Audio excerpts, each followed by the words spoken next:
No, we started with nothing in humble beginnings. They wanna fuck with me now cause I'm winning. Chasing this chicken cause I'm on a mission. I'm known for get money and standing on business. Chasing this chicken, I ran up a ticket. Chasing this chicken, I ran up a ticket. Chasing this chicken, I ran up a ticket. Keep that shit coming, they know how we living. Come from the struggle, got lost in the hustle. Straight out the mud, no, I compliment couples. Chasing big bills just to keep this shit subtle. You ain't on my team if you wasn't in the huddle. Chasing this chicken, I ran up a ticket. Chasing this chicken, I ran up a ticket. Chasing this chicken, I ran up a ticket. Keep that shit coming, they know that I'm with it. I fit the description, I'm the definition. I'm what they prescribe like she seen a physician. She wanna ride cause she seen how we getting it. Big ol' booty, she my passenger princess. She like to argue, she don't like to listen. She bougie and toxic, she fine and she picky. Pretty and sedity, she get recognition. Matching nails and toes, man, she always French tip 'em. Parking lot pimpin' when we in the city. Don't ask about twine, she twerk on the engine. She eat the dick in the car cause it's tennis. She pay me attention like she get commission. Pimpin' CEO, so I give her the business. She ride on the dick like she doing some fitness. She make the dick disappear like she magician. She like to swallow, man, she love when I finish. Having motion, man, you know I got plenty. Bitches choosing cause they know that I'm winning. See some thousands, now I'm after some millions. So all my houses come with chandelier ceilings. Pillow talking, man, that shit just ain't in me. Keep it pimpin', I can't do no pretending. Jealous hearted, man, you know I ain't with it. Cuffin' hoes, I can't do no commit. No, we started with nothing in humble beginnings. They wanna fuck with me now cause I'm winning. Chasing this chicken cause I'm on a mission. I'm known for get money and standing on business. Chasing this chicken, I ran up a ticket. Chasing this chicken, I ran up a ticket. Chasing this chicken, I ran up a ticket. Keep that shit coming, they know how we living. Come from the struggle, got lost in the hustle. Straight out the mud, no, I compliment couples. Chasing big bills just to keep this shit subtle. You ain't on my team if you wasn't in the huddle. Chasing this chicken, I ran up a ticket. Chasing this chicken, I ran up a ticket. Chasing this chicken, I ran up a ticket. Keep that shit coming, they know that I'm with it. Oh man, double tap the screen, shut live out, chat. We back for another one. And guess what? We are almost the weekenders, man. Double tap that screen, shut live out. Y'all know what time it is, baby. We are still in intro mode, man. We still in intro mode, man. I'm a saint, but I sin. I checked in the game to win. I left, she loving me again. I let her cry out the bins and they say time heal. Mine still felt like it was yesterday. How we're moving fast, probably too fast to even catch the play. Spend a night, she pack a bag, right to me, just getting gas. Coming back, I want it bad. I'ma touch it first, eat it last, it's temporary. Holly damn emotion said it's temporary. My pain deeper than the ocean. Temporary feelings mixed with temporary pleasures. All these temporary moments and these temporary treasures. Temporary circumstances to temporary measures. Temporary friends and even temporary schedules. Temporary smiles and temporary goals. Temporary women sliding on temporary poles. Temporary comments and temporary trolls. I just pray that God bless me. Ain't no temporary souls. I'm a saint, but I sin. I checked in the game to win. I left, she loving me again. I let her cry out the bins and they say time heal. Mine still felt like it was yesterday. How we're moving fast, probably too fast to even catch the play. Spend a night, she pack a bag, right to me, just getting gas. Coming back, I want it bad. I'ma touch it first, eat it last, it's temporary. Holly damn emotion said it's temporary. My pain deeper than the ocean. Oh man, double tap that screen, shut live out. What we doing tonight, chat? Double tap that screen, shut live out. What we doing tonight, chat? Where's the tag? Hold on. Before we get into all of that, where's the tag? Welcome to the greatest damn show on YouTube. Welcome to the greatest damn show on YouTube. Oh man, double tap the screen, shut live out. What we doing tonight, chat? Double tap the screen, shut live out. What we doing tonight, chat? They saying JD Vance is at risk. We got Trump's next move is critical. Stephen A. Smith versus Tucker Carlson and Adrian Broner is done, man. Excuse me, chat. Double tap the screen, shut live out. We got an action-packed episode. We're going to talk about Adrian Broner being sued. We got Pearl and Michael Knowles over there on Piers Morgan talking about Andrew Tate. We have New York stabbings going on. 2 hospitalized after the attacker allegedly yelled Allah Akbar. We also have Trump coming in talking about keeping AI data centers in check. We're going to see what Trump's talking about with those data centers. We also have protesters in Madison, Wisconsin took over a conference as the police identified a man unalived by an officer the day before. President Trump says communities cannot fight data centers and they should embrace them. We also have a Secret Service agent suspected of leaking J.D. Vance's travel plans. And we have Andrew Tate's lawyer speaking out, and the sheriff over there in the Nolan Wells case has responded to the autopsy results. And we have Stephen A. Smith sitting down with Tucker Carlson. Kash Patel says the FBI is on an international manhunt, and Officer Tatum dropped part 3 to his interview with Nolan Wells' best friend Warren. Double tap the screen, shuttle live out chat. We got an action-packed episode, man. We're gonna get straight into it with this Adrian Broner situation. What's up, G Money? What's up, Lowry? What's up, Michelle and Lau? Hey, Big Niche. What we doing tonight, chat? What we doing tonight? Listen. Now, everybody's been knowing that Adrian Broner's been on this crash course, but over the last few weeks, he's been getting it together. He's been working out, not drinking as much, says he's lost like 18-something pounds, and he's getting back in shape. Well, he got hit with a lawsuit today.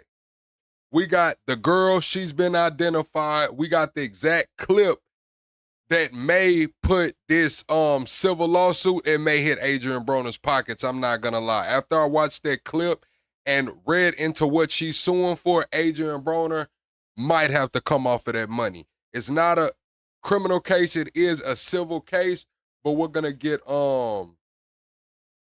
into the TMZ. We're gonna get into it. It says this.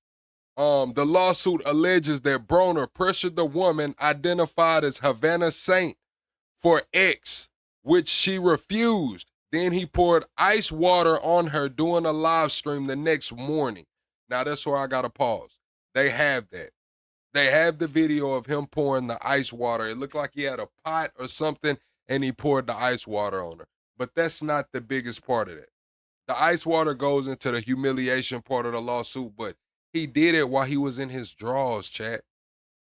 He had on nothing but drawers. He got out of the bed in his drawers, picked up this pot with, I guess, ice water in it, and poured it on this girl's head. And then he said, if you're not sucking dick, all I heard it from the clip was, if you're not, I'll play the clip, chat. I'm going to play the audio of it before I let y'all see the video. I'm going to play the audio, just this part. What does it sound like he said to y'all right here? Hold on. Why can't I hear nothing? Why can't I hear nothing?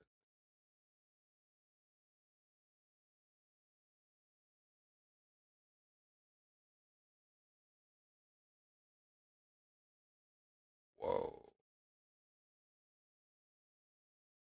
Oh, all right. I see it, chat. I see why I can't hear nothing. I got it together now. All right, here we go. Y'all let me know what he said.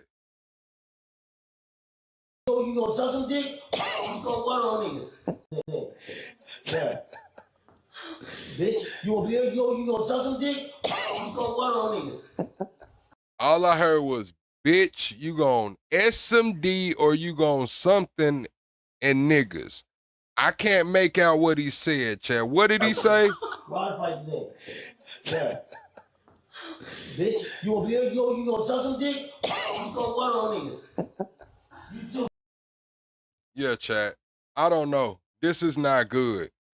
I got the clip right here. I'm gonna play it. I'm gonna play the clip. Hold on, so y'all can see it. Nigga. This is what he was Hey, doing. nah, I'm like, chill, guy. Give me some more. Give me some more. Hey, bro. Rod fight today. Yeah. Bitch, you gonna be here? You gonna suck some dick? You gonna what on niggas? You too. I'm by myself, whole ass nigga. Hey, nah, I'm like, chill, guy. Ass nigga. Hey, nah, I'm like, chill, guy. Hey, nah, I'm like, chill, cut.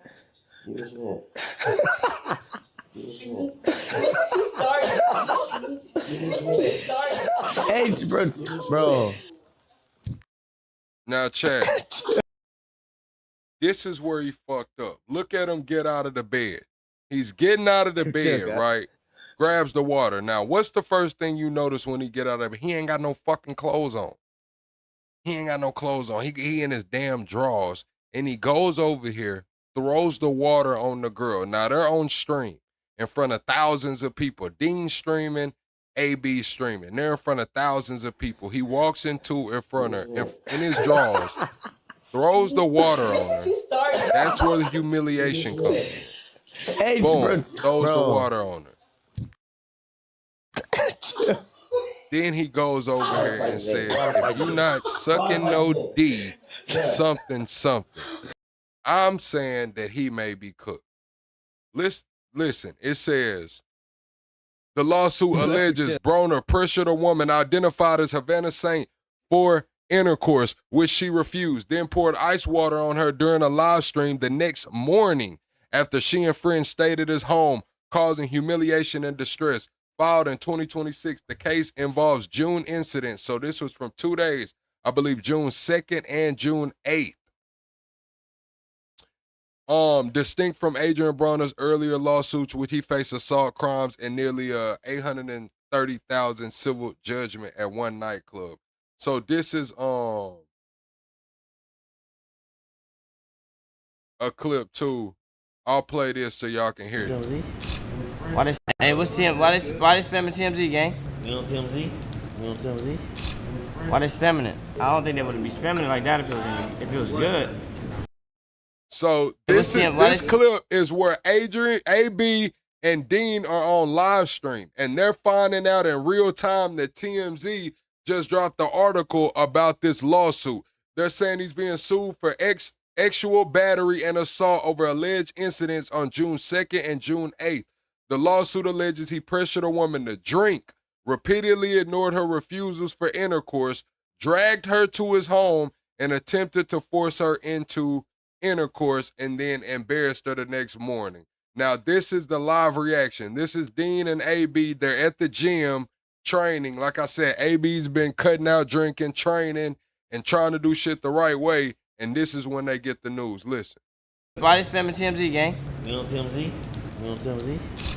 Why they spamming it? I don't think they would be spamming it like that if it was good.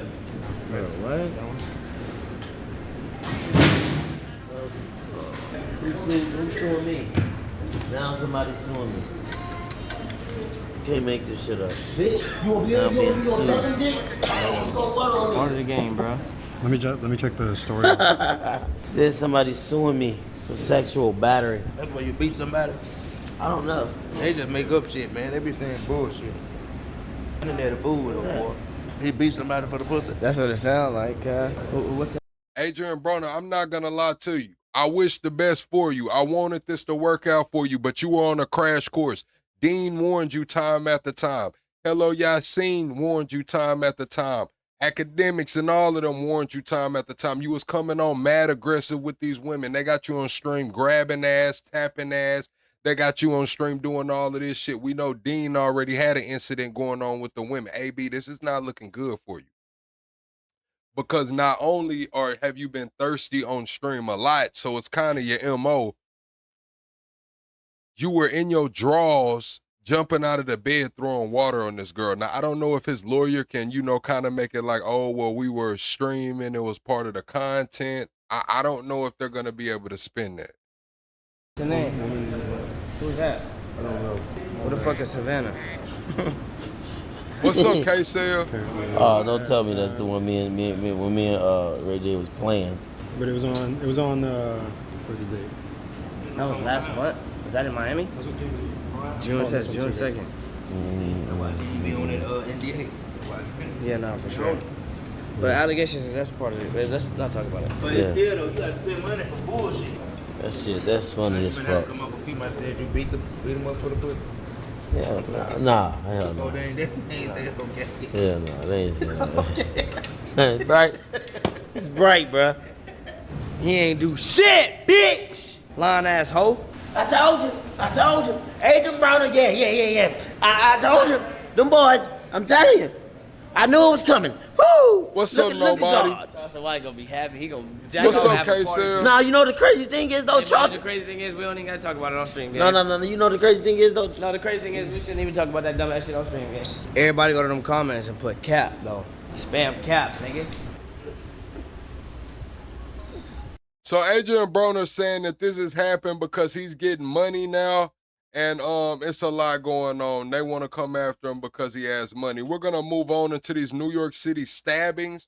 They're saying that 2 people got stabbed and hospitalized. Allegedly, the suspect yelled Allah Akbar. I don't know if this is propaganda, if this is really going on, but we're gonna check it out. We have been following reports of a person of interest being taken into custody relating to 2 people being stabbed on the Upper West Side.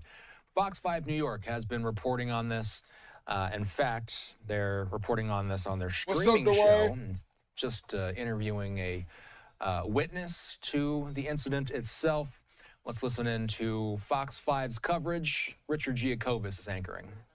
All right, now we're going to go back to our top story tonight, which is this double stabbing on the Upper West Side that the NYPD is believed to be a hate crime. We have Dr. Nava Silton, who joins us now. And Dr. Silton, you're on with us much of our time here at Fox 5. We thank you for coming on with us tonight.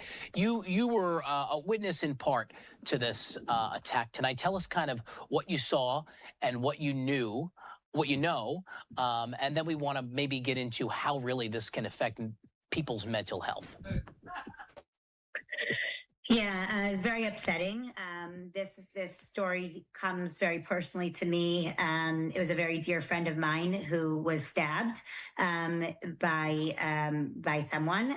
So I was coming out of the synagogue. We were all, for Tisha B'Av. It's a very sad day, and so already it's a now they're coming out the a day synagogue. of mourning of sorts, and. I was just saying goodbye to my good friend, and he walked out, and I was in the synagogue putting some stuff away, and then I heard someone had been stabbed on 86 in Amsterdam, and by the time I arrived there, he was already off to the hospital. But I spoke to direct eyewitnesses who said that that basically this man had yelled Allahu Akbar, and So the synagogue really ain't got nothing to do with this story. She said the stabbing happened on the 82nd and something. She was somewhere else at the damn synagogue. Had taken a screwdriver and stabbed him directly in the chest. A screwdriver? And then he was kind of keeled over. And then the guy walked away and kind of pretended that he was not culpable and said, oh, maybe someone should call 911. It looks like someone's hurt on the street. So he was not, he was trying to kind of fit in with the crowd and then ran off. So that's what I know. I was able to visit the victim in the hospital, and he's just, he's brave and he's courageous, but it is incredibly scary. And he's just praying that the condition doesn't get worse. It doesn't get worse. He had to literally pull the screwdriver out of his body, so it was in deep enough that happened, and it was just really terrifying and traumatizing. I'm sure not only for them, but the witnesses that... Of all shit to go out and pick 2 random people to stab with a damn screwdriver. Of all the weapons he could have chosen. This nigga's free. He's running around America. He picks a screwdriver. A screwdriver. This shit is crazy. Saw it, and even for you as his friend, because when it is an alleged hate crime, it just takes it to another level. And the police commissioner and the mayor are both reporting that was spoken during this stabbing, that those words were spoken tonight. So, you as a Jewish New Yorker, how do you feel about it? It's a really horrible thing, first of all, to experience it personally, in terms of a very close friend. It's as a Jewish person, it's terrifying, and just in general. I think we are very concerned about safety in New York City. We constantly feel that we need more security everywhere. These hate crimes are really terrifying. You don't know, when they're going to happen. I don't know. I think 2 people actually got hurt, but I think this is some false flag shit, bro. Chad, I'm just not gonna lie to y'all. This shit has false flag written all over it. Now, do I think 2 people actually got hurt? Yeah. Yeah. But I don't know. It's something about that. A screwdriver.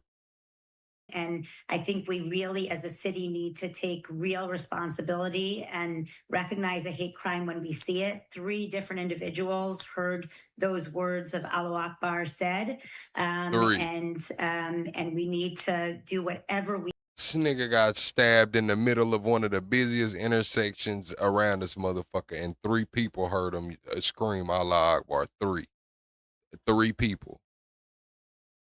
We can to protect our, religious institutions, our schools, every possible place where that could be more vulnerable in these kinds of situations. And of course, it impacts people's mental health. It's traumatic for not only those who experience it or those who are relatives or friends of the individuals, but for anyone in the community. So I think that we want to do everything we can to keep people safe, and that's what I think ideally we want to try to do. And I think for people listening to this tonight, whether you practice the Jewish faith or not, you can relate, because you feel like, well, what if it was me that was being attacked for my belief and what I stand for? So how do we as a city, and maybe goes beyond the city, the country, approach this? And how do we get through this? Because it does take a toll on mental health. I think we need to be. Man, he ain't trying. You said why does he can't afford a wisdom, but he has a tool. Man, he could have got a kitchen knife. Like, damn, he could have got a kitchen knife or something, man. All right, Chad, we're gonna move on into Officer Tatum. This is the 3rd part of the interview with Warren, which is Nolan Wells' best friend. We're gonna get into part 2 of that. Part 3 actually. And he's asking, did Nolan leave the island? Did Nolan leave the island? All right, so I want to be clear with this one thing, because I know you mentioned before, is there any chance or any knowledge that you have that anybody deleted stuff from his phone? I mean, Nolan was like a brother to me. Nolan lit up every room he walked in. 4th of July, everybody was out there. Nolan rode out on the Triton, and then we had a Palm Beach, 18 Palm Beach. There was 4 guys on that. The rest of the group, which was ranged from maybe 10 to 15 or 16 people on my buddy's tide line. Yeah, so y'all pretty much having a good time. And then you guys get ready to leave prematurely. Right. And like, what? Explain that, because you guys got there around 10. Yeah. It's now 4:30. Right. People are still out there partying, and Correct. they're having a good time, but something happened to where it necessitated you guys to get the boat up and running. Can you explain that? Yeah. So I had a girl come up to me and say, hey, your brother just got in a fight. And obviously I have a younger brother, and that's who she was talking about. And I was freaked out. So I walked over to the beach, and I didn't walk over, I ran over. I made a beeline, I didn't talk to anybody, put my drink down and walked over there. And my brother was kind of angry, and there was a lot going on, but someone was getting pulled away. I don't know who it was. And my brother was like, oh, I just got in a fight, and this guy punched me in the face, and I punched him right back.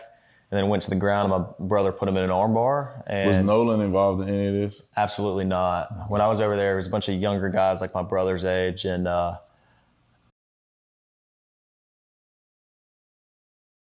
Listen, did he just say put him in an arm bar? Like, what kind of fighting is going on out here to where somebody gets... I've never seen that shit happen in real life. Like, I thought there was only cage fighting, MMA, bro. Like, put him in an arm bar in the fucking streets is crazy. An arm bar in the streets is crazy. And, I mean, Nolan, I never saw Nolan over there. Yeah. Absolutely not. And, okay, sorry, I just lost my train of thought. So you get ready to go. There's an issue with the boat. Okay, Hit the like button, Chad. Yeah, this led up to that. That's what I was saying. So the fight happened with your brother, or a little scuffle. You know, I'm assuming that it was cleared up. All right, Chad. Yeah, we didn't hit the like goal last night or the night before. Can y'all please hit the like button on your way in? Be sure to subscribe to the channel if you have not subscribed, but we have to get the likes up. You got your brother out of that situation, and then how did you find out that this boat is sinking? Well, I walk back over, and like we're probably around each other for a little bit. I mean, you know, I wasn't thinking anything of it. I told my brother, I pulled my brother off the beach, and I was just like, listen, get in the water, hang out with us, calm down. I mean, he was calm, but I didn't want anything else to happen, you know? And so once I got back over the boat, I got on the Triton, and the Triton had probably about 6 inches of water up to the transom. And I was freaked out because I'm good friends with Wyatt, and that was his boat. And, you know, no water's coming out, no access water's coming out. And, you know, it was a big issue because I think the reason was because there were so many people getting on and off the boat. And at some point, the boat was very, very crowded.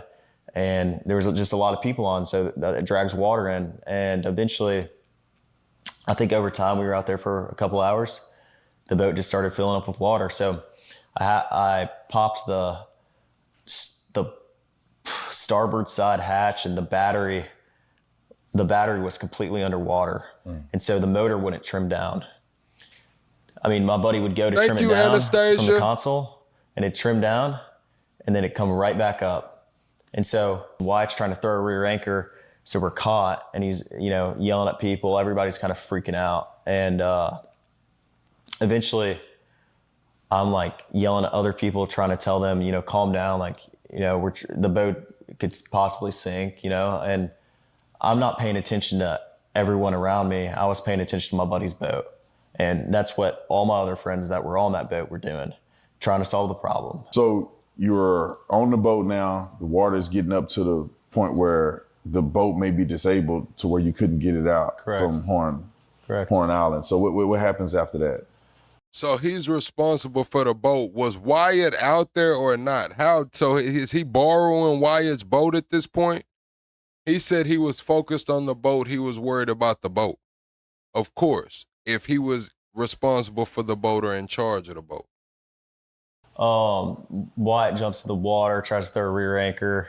Okay, boom. Wyatt's in there with them. So now we know that Wyatt is there too. So they don't want to get in trouble. This shit's Wyatt's boat. It's probably Wyatt's people's boat. They ass got all of these people on the boat and not supposed to have all of these people on the boat. They don't want to get in trouble, if I'm following him correctly. And my buddy Meyer, you're sitting, looking, trying to pull trash out the bilge. And the bilge is basically a pump that pulls the water, the access water out the boat. So the bilge was failing to work. So any excess water was just sitting in the boat. It wasn't getting pumped out. And I looked over the gunnel, and I looked at the release hole for the bilge, and it was even with the water. So, I mean, we're all freaking out. All of our, you know, we're not focused on anything else other than the boat. Well, then eventually my buddy Bart on the tide line is like, I'm going to pull y'all out to where we're out of all this, you know, all this chaos. Because we left at 4:30, and there was still just... What's up, Gito? You said you don't have time for energy for Tatum's bullshit. Well, we got to commend Officer Tatum for going out there and getting this damn interview. This is the first time we heard these people talk. I don't know if they didn't feel comfortable interviewing with anybody else. I'm pretty sure people reached out to him, but shit, hell, he got the content right now. As many people there, if not more, than when we got there. I mean, probably around the same amount. I mean, it was crazy. Like, there was a lot of people. And, I mean, eventually Bart pulls us out, we left at 4:30, but we really weren't pulled out away from everybody. We were probably about a quarter mile out, and we had the towing strap pulled from, Bart's port side cleat or starboard side cleat, and he was on our starboard side bow. And so it was rubbing on his power pole. So Bart turned around, pulled up next to our What's boat, up, LaDon? and we were just trying to get it situated. LaDonna? So that's when Wyatt called Cito. And Wyatt was like, calls him, because the cell service isn't great at the island, but once you can use your phone, but stuff might not just send, and it's not great. You got maybe one bar, and it won't work that well. But once you get a little off the island, you have cell coverage. And even on the island, like I called my mom when we were on the island, it was fine. Like we had enough cell coverage to make a phone call or shoot a text over, but you don't have enough cell coverage to like send a picture, for example. So Wyatt. So I want to go back. Yeah, so I want to touch on that real quick, because the phone thing came up at some point. And so was it when you guys got off the boat? Yeah. I mean, were people taking their phones off the boat, or is that not typical? Because I know that Nolan's phone was left on the boat, right? Even though after you guys had left. So can you explain that? Because I think people need to understand this a little clearer. Yeah. Was it typical for people to have their phones left on boats? Thank you, OG pal. Did they keep their phones in the water? Or? Yeah. I mean, everybody kind of goes out to the island to get away from. Let me support the people donating to the stream. Thank you, OG pal, for the big 1,500 jewels, and thank you, Anastasia. Thank you, Gito. Man, thank y'all for supporting this channel. Their phones and everything else. I know I got on the boat to get away from, just the regular world. And no, when you're waist deep in water, no one's carrying their phone in their hand, especially at Horn Island. The water has been very, very murky because of the rain. And when it's just very risky. If you're gonna have your phone in the water, some people might for a couple minutes and like maybe taking some pictures of each other, I know a lot of girls like to take pictures in the water at Horn Island. Guys do too. Like people like to take pictures, but a lot of the pictures you see are on the boat for a reason. And so, no, if someone is on their phone in the water, they're using it real quick and then putting it right back on the boat.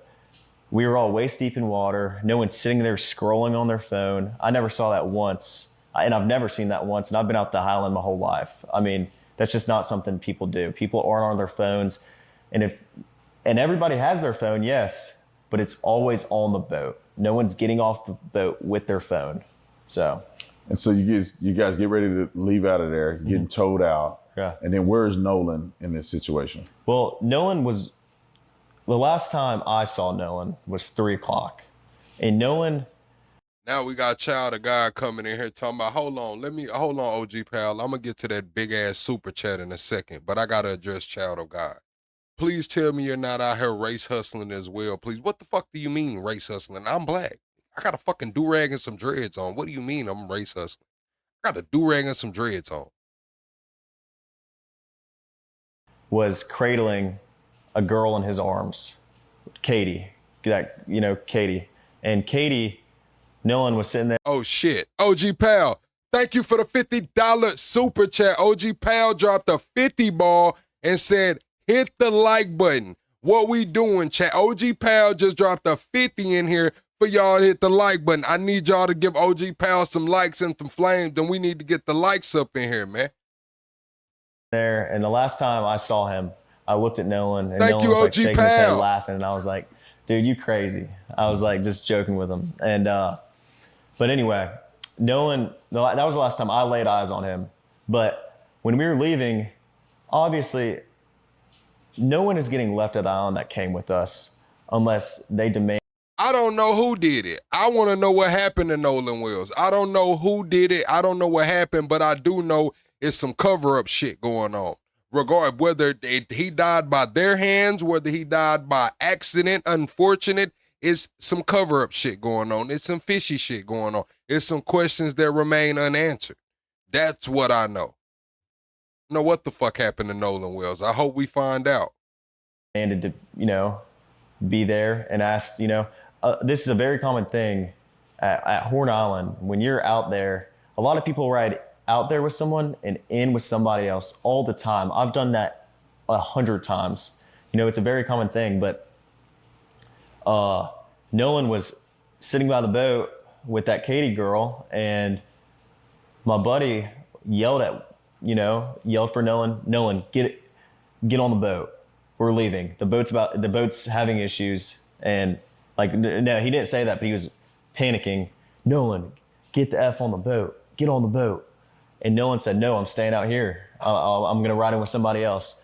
And it's not uncommon to hear, but it's not like my buddy asked him one time. My buddy asked Nolan multiple times to get on the boat. Nolan, get on the boat. Get on the boat. We're leaving. If you're coming, you got to come now.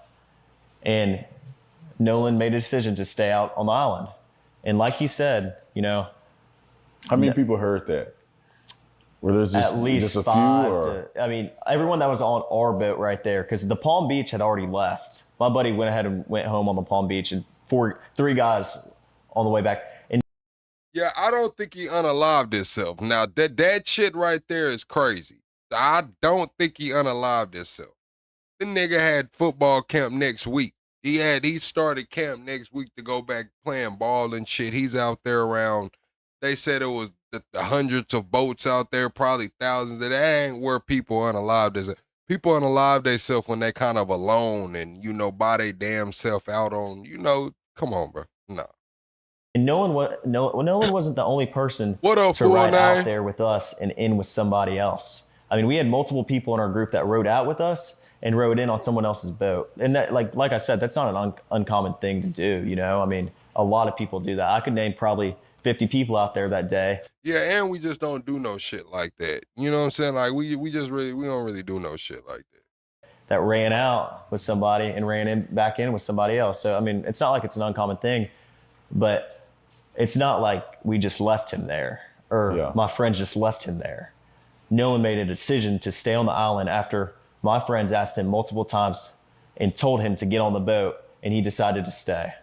And I heard the girl that he was with, Katie. So he said his friend told him multiple times to get on the boat, and he chose to stay. So this is the first time we've heard about this. Multiple times they're saying they did not just up and leave Nolan. They're saying they told Nolan multiple times to get on the boat. Now, I told y'all when this story first broke, like, my partner's got to come. I don't give a damn. You trying to get a little ass, you can get a little ass when we get back to Ocean Springs, nigga. Like, you came out here with me, you're leaving with me. You can get a little ass in Ocean Springs. Now, they're saying that they told him multiple times to get on the boat. This is the first we've heard of that. Let's go back. I mean, we had multiple people in our group that rode out with. You said, stop stopping and talking over it. Go to Officer Tatum and watch this shit. Movie, hey, everybody tell Movie to shut the hell up. That's what we gonna do. Everybody in here tell Movie to shut the hell up, and we gonna put Movie in a little 5-minute timeout. Talking about stop stopping it. The hell is wrong with you, Movie? Go to Officer Tatum channel and watch this shit by your damn self. With us and rode in on someone else's boat. And that, like I said, that's not an uncommon thing to do, I mean, a lot of people do that. I could name probably 50 people out there that day that ran out with somebody and ran back in with somebody else. So, I mean, it's not like it's an uncommon thing, but it's not like we just left him there or my friends just left him there. Nolan made a decision to stay on the island after my friends asked him multiple times and told him to get on the boat. Now you see, Movie, how that shit work. You came here trying to orchestrate, how we curate this damn channel and shit. And now I put you in a 5-minute timeout and told everybody to tell you to shut the hell up. Now you see everybody in here telling you to shut the hell up and you can't respond for 5 minutes. I know you're going to wait that 5 minutes because you got to get some get back. You see how this shit work over here, Movie? Chill out. And he decided to stay. And I heard the girl that he was with, Katie, had text somebody that she heard people yelling correct for Nolan to get on it. Is that true? And I have a picture of that. She texted my buddy, and the next day everybody was panicking and everybody's texting Katie, because she was obviously seen with Nolan the whole day at the island. Katie sent a message to my buddy the next day and said, this is the last time I saw him. You know, he's really sweet. But she also mentioned that the last time she saw Nolan was when my buddy was yelling at him to get on the boat. And she was right there to see that Nolan decided not to. Yeah, and so you guys get in the boat, you start to get towed in, and you make it back. Now, explain how did you get to the point where you were concerned about Nolan? Because obviously you said, hey, Nolan, y'all need to, or somebody. So he's saying that they told Nolan to get on the boat multiple times. The girl was right there. She seen him say that. Okay, chat, everyone hit the like button. We're also 15 subscribers away from the next sub goal. Can we get 15 new subscribers? We go live every single night talking politics, current events, and entertainment at 10 p.m. Central Time.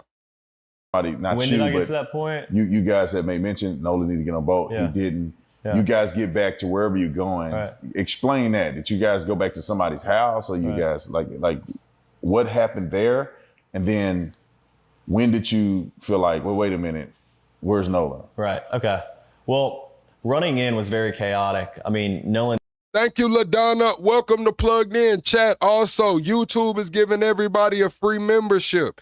So if y'all want to become a member for a free month over here, make sure you have your memberships turned on and you can get a free membership over here. And OG Pal just gifted a big 10 memberships. Damn.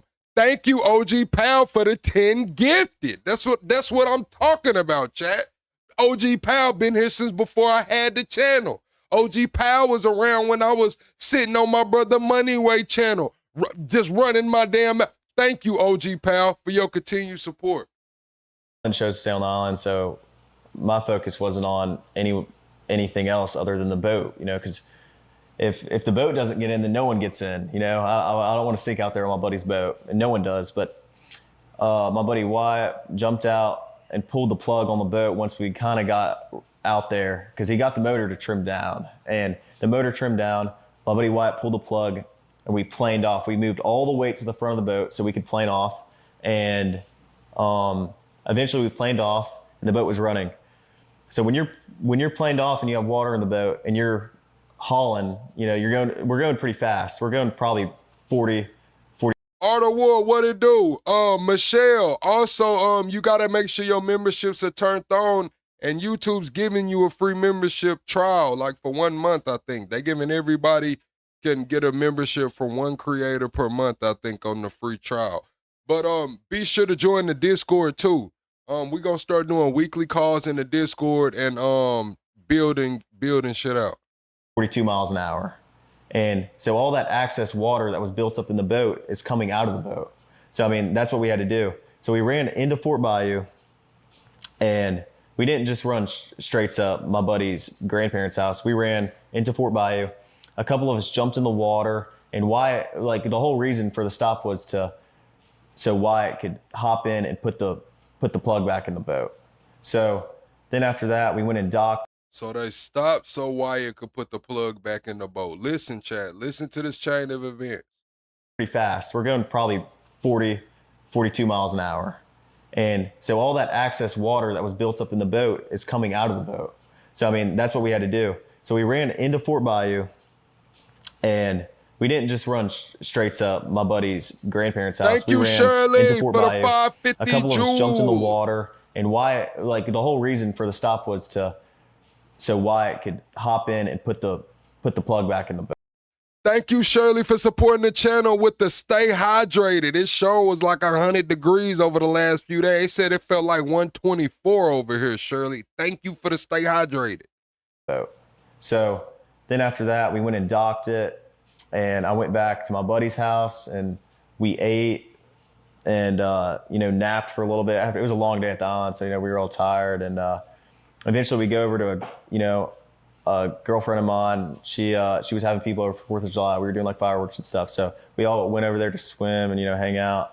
And this infamous picture that I've seen online. What's up, Tori? Of Nolan in the water in the swimming pool. Yeah. Where is this picture associated with? Because you said you guys went back to swim. Nolan wasn't with you. Yeah. So where is this picture at? Like, what's the context around that picture that's been floating? That picture is taken on June 27th.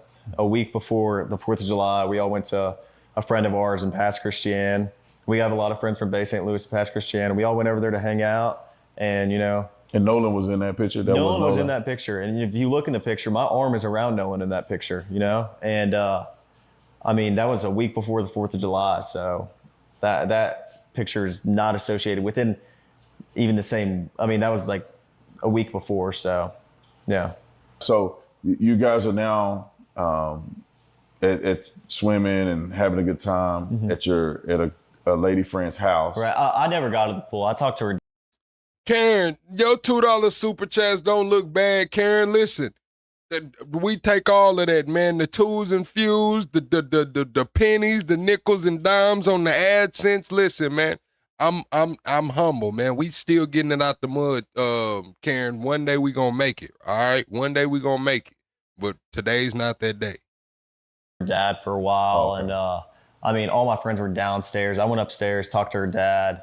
We were talking about boats and stuff, and I've been with my friends all day. I was just talking to everybody, but So you talked to the young lady's dad, and then how long Just Be was it Strong. before you realized, or you guys realized that? Well, where's Nolan at? I mean, I went. Oh shit, y'all said we got 43 likes. Y'all tripping. Now that's something everybody can do to support the channel for free right now. Is double tap the screen. Everybody can just tap the screen twice, and that's support. Thank you. Went back downstairs, and all my friends were just hanging out, and Thank you, Karen. Thank you, Karen, for supporting the channel. I hope you had a great day, and we are the Weekenders. We are the Weekenders. I hope y'all locked in for this weekend. Addressed, talking about Nolan, and I was like, well, where is Nolan? Have y'all heard from him? And he was like, no, we haven't. And I was like, okay, well, it's a little concerning. Like, I mean, I'm not freaking out or anything, but like, I'm trying to find out where Nolan is. So I texted Javon, and I was like, hey, and also a couple other buddies that I had at the island. I was like, hey, have y'all seen Nolan? Did he ride in with y'all? And all the buddies were like, no. Well, I texted Javon, and I was like, hey, can you send me Miss Christine's number? Because I haven't heard from Nolan. And if she hasn't heard from Nolan, then I'm calling the Coast Guard. And so eventually Javon sends me her number. Who is her? That's Miss Christine. Miss Christine is Nolan's mom. Nolan's mom. Okay. Yeah. And I walked. Yes, Karen, I gotta go pick them up. Michelle, thank you for getting the membership, Michelle. Welcome to Plugged In. I thank you for supporting the channel, Michelle. Karen, I did get the prints. I definitely got them. I just don't have them in hand yet. I haven't went to pick them up, but I got to see them, and they are wonderful. Thank you, Karen. Down to the dock, because I mean, there was a lot of people at Ava's. Not a lot, but there was probably 15 of our friends there, and I was just like, walked down to the dock with a couple of my buddies, and I got on the phone I called Miss Christine, called her the first time, she didn't answer. I called her a second time, and I got on the phone with her, and she I should be able to pick them up this weekend, Karen, probably before Sunday. I should be able to pick them up before Sunday. I asked her if she had heard from Nolan. She said no. And I said, all right, well, don't freak out. I'm going to call the Coast Guard. And this was at about 11 o'clock. So what's your intent in calling the Coast Guard, right? Because right now, Nolan could be with a chick.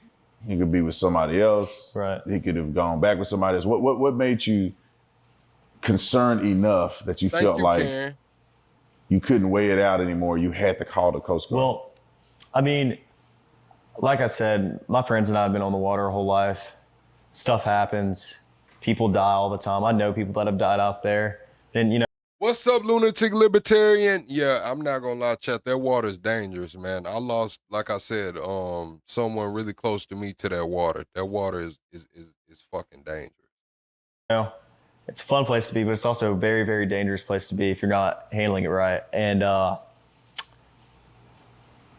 Nolan, so I hadn't heard from him, and oh, you said the antlers behind me? That's not my work. I ain't gonna claim no work that's not mine, chat. That's not my work back there. It's a nice mount, but yeah, that's not my work. Obviously, I'm thinking I'd way rather be safe than sorry. I mean, I would rather call the Coast Guard 100 times and lose my mind over it, and my buddy be okay, than not, and me not know where he is and him not be okay. And so I called the Coast Guard and I talked to them on the phone for like 20 minutes, gave them a description, what Nolan was wearing, the last place we were at, the last time I saw him, who were we with, what boat we were on, the conditions of the water, just a summary. And I called Miss Christine back after and I talked to her and I said, I got in contact with the Coast Guard. I'm not sure who she called or, what she did, but oh yeah, that painting is mine. That rack right there, my uncle really outfitted this room. I just kind of took it over, when I moved in. But yeah, that painting is mine. I did that painting over there for sure. I think she said she was going to make a couple phone calls to either DMR or Jackson County Sheriff's Office. And I was thinking worst case scenario. I would way rather be safe than sorry about this, Yeah, so you called. So it seems like you called mom immediately. Right. Probably the first phone call that she got from anybody. That's the first phone call, at least I made.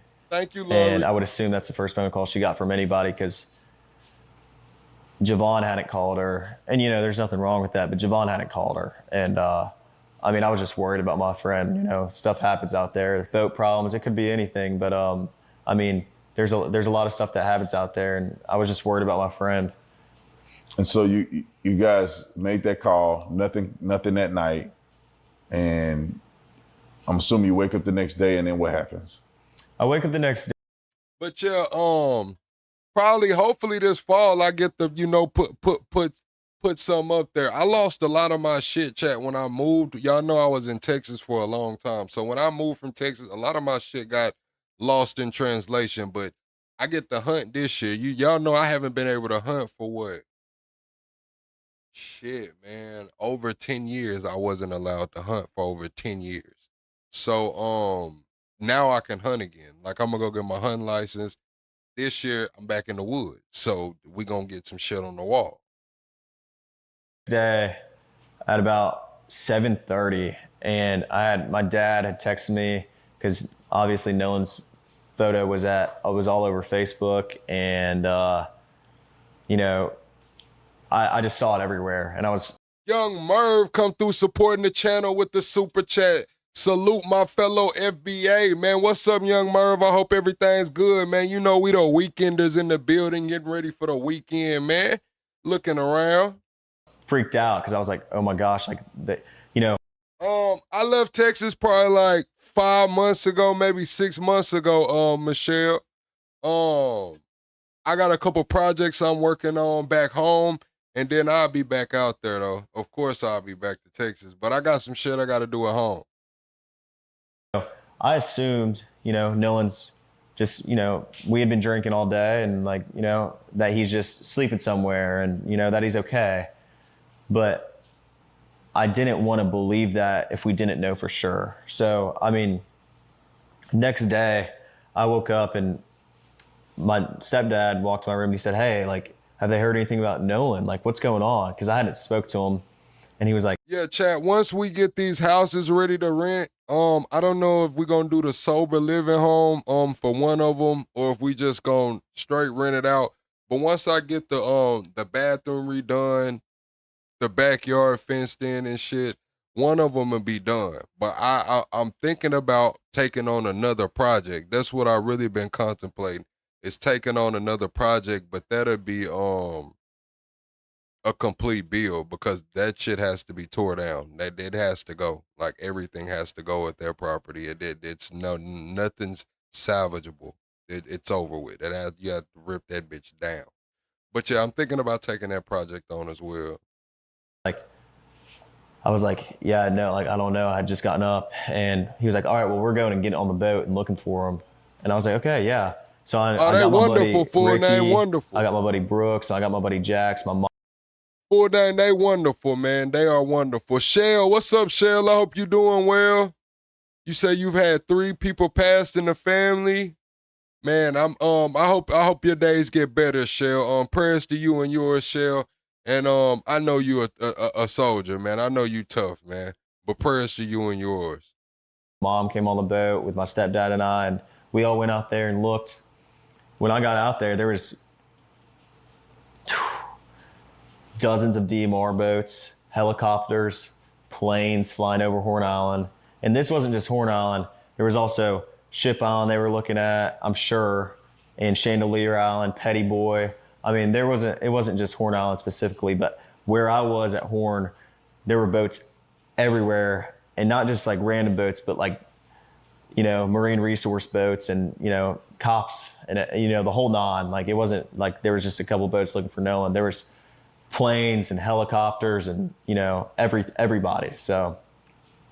And then after this, you know, obviously they didn't find Nolan that day. Right.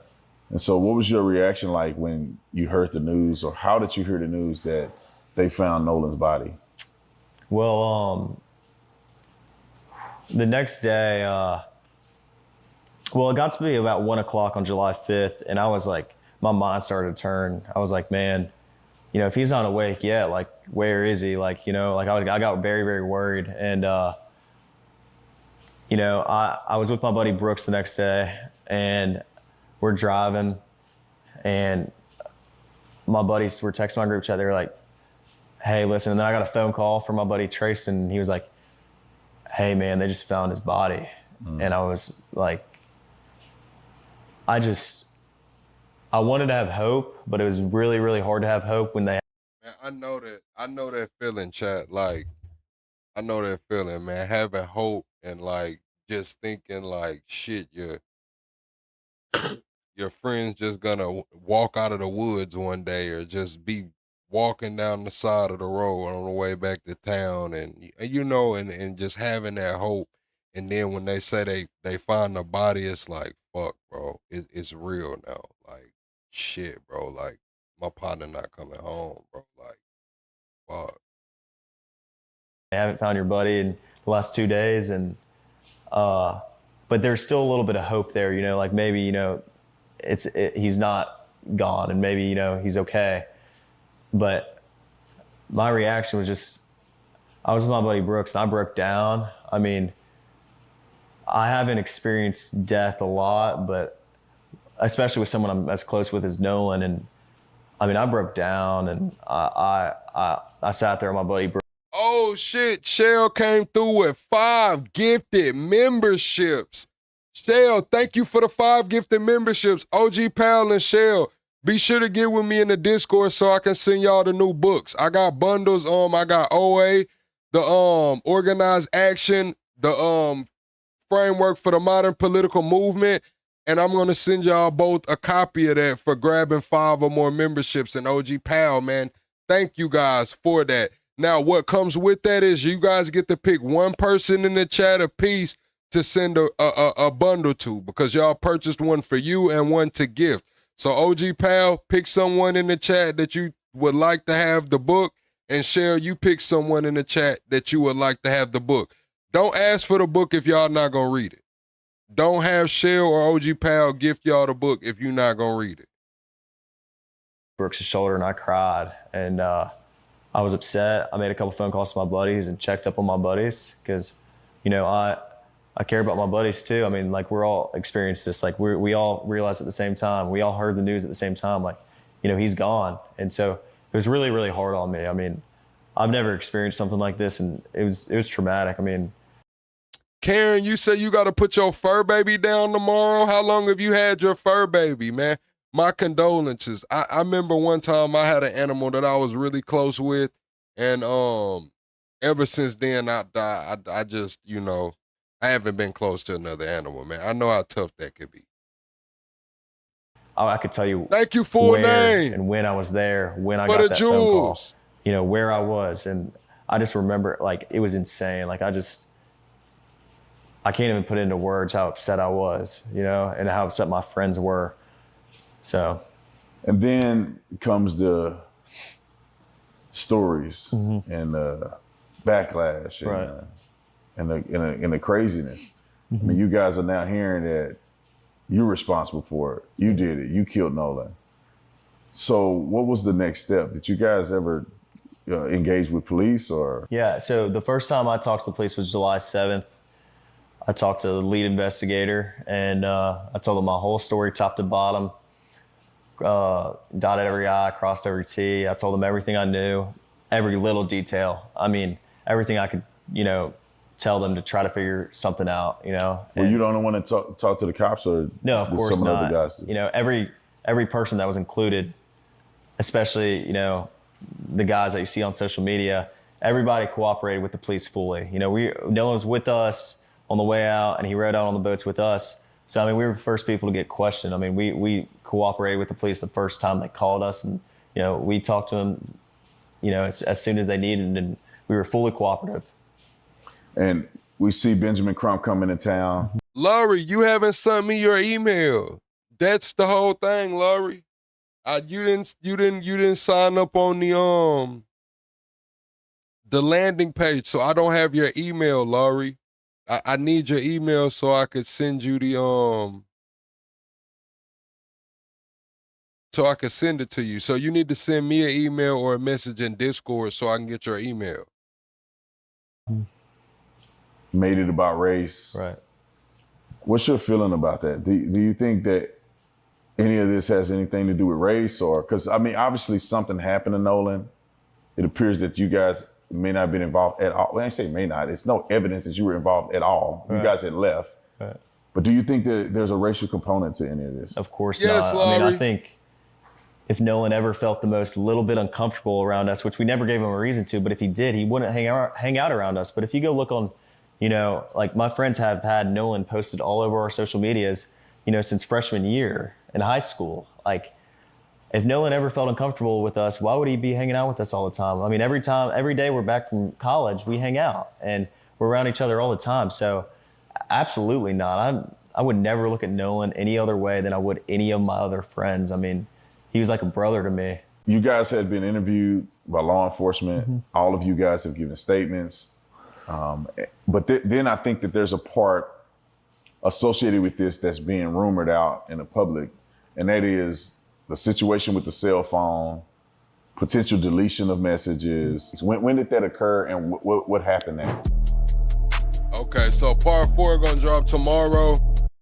Part 4 coming tomorrow. Reporting live from Irish Club, Fight Plus News, I'm John Abba. Sure. Can I ask you a quick question really quickly? Can I ask you a question? Any extra details? Because we did just get the independent autopsy results today. Anything? In the latest around the case of Nolan Wells, answers continue to be demanded about the teen's mysterious death that originally was positioned as an accidental drowning by local authorities. Now, as the investigation still continues, some suspect that either local authorities are seeing signs of foul play or are making sure to get answers as public criticism and outrage grows. On Wednesday, Wells' family and attorney Benjamin Crump would present their early findings of their independent autopsy conducted back on July 10th to shed some light for the public of what Wells' cause of death could have been, as speculation and theories continue online. Now, in their findings, they will report that his cause of death is currently undetermined, but for several reasons, which mainly appear due to specific parts of his throat not being returned back to the body for the second autopsy. It appears that the Mississippi State Medical Examiner would decide to keep those findings. Now, as concerning as that has sounded for many, the fact that there was a noticeable reddish discoloration on the back of Wells' head has also added to continued speculation. As noted in previous reports, it appears that Wells' family is not happy with how their local sheriff's office has handled the case from the beginning, as well as the communication with them, which would ultimately inspire them to team up with Crump to apply more pressure for answers.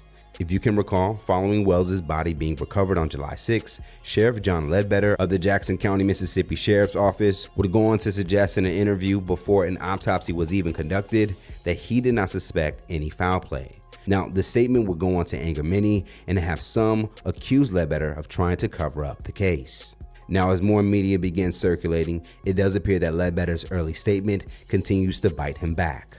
On Wednesday, immediately following the release of Wells' independent autopsy, a reporter from New Orleans' WDSU would ambush Ledbetter with questions about the case, the independent autopsy, and if he can provide any new information. Here we go. Sheriff? Can I ask you a quick question really quickly? Can I ask you a question? I'm Chantel with WDSU in New Orleans. I came up here 2 weeks ago to meet with you, but I think y'all were in and out of meetings about the Wells case, and then they told me eventually you just weren't able to come out.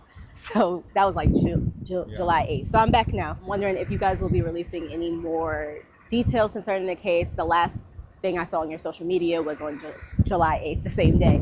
So any extra details, because we did just get the independent autopsy results today. Anything that you can give us? None at this time. Okay, so y'all are no longer answering questions about the case? Yeah. I know you're trying to get some edited footage, but no, I'm just asking. I'm just that's confirming. That's all we're saying. We're actively investigating. Thank you. My name is Chantel. We're from New Orleans, WDSU News. Okay.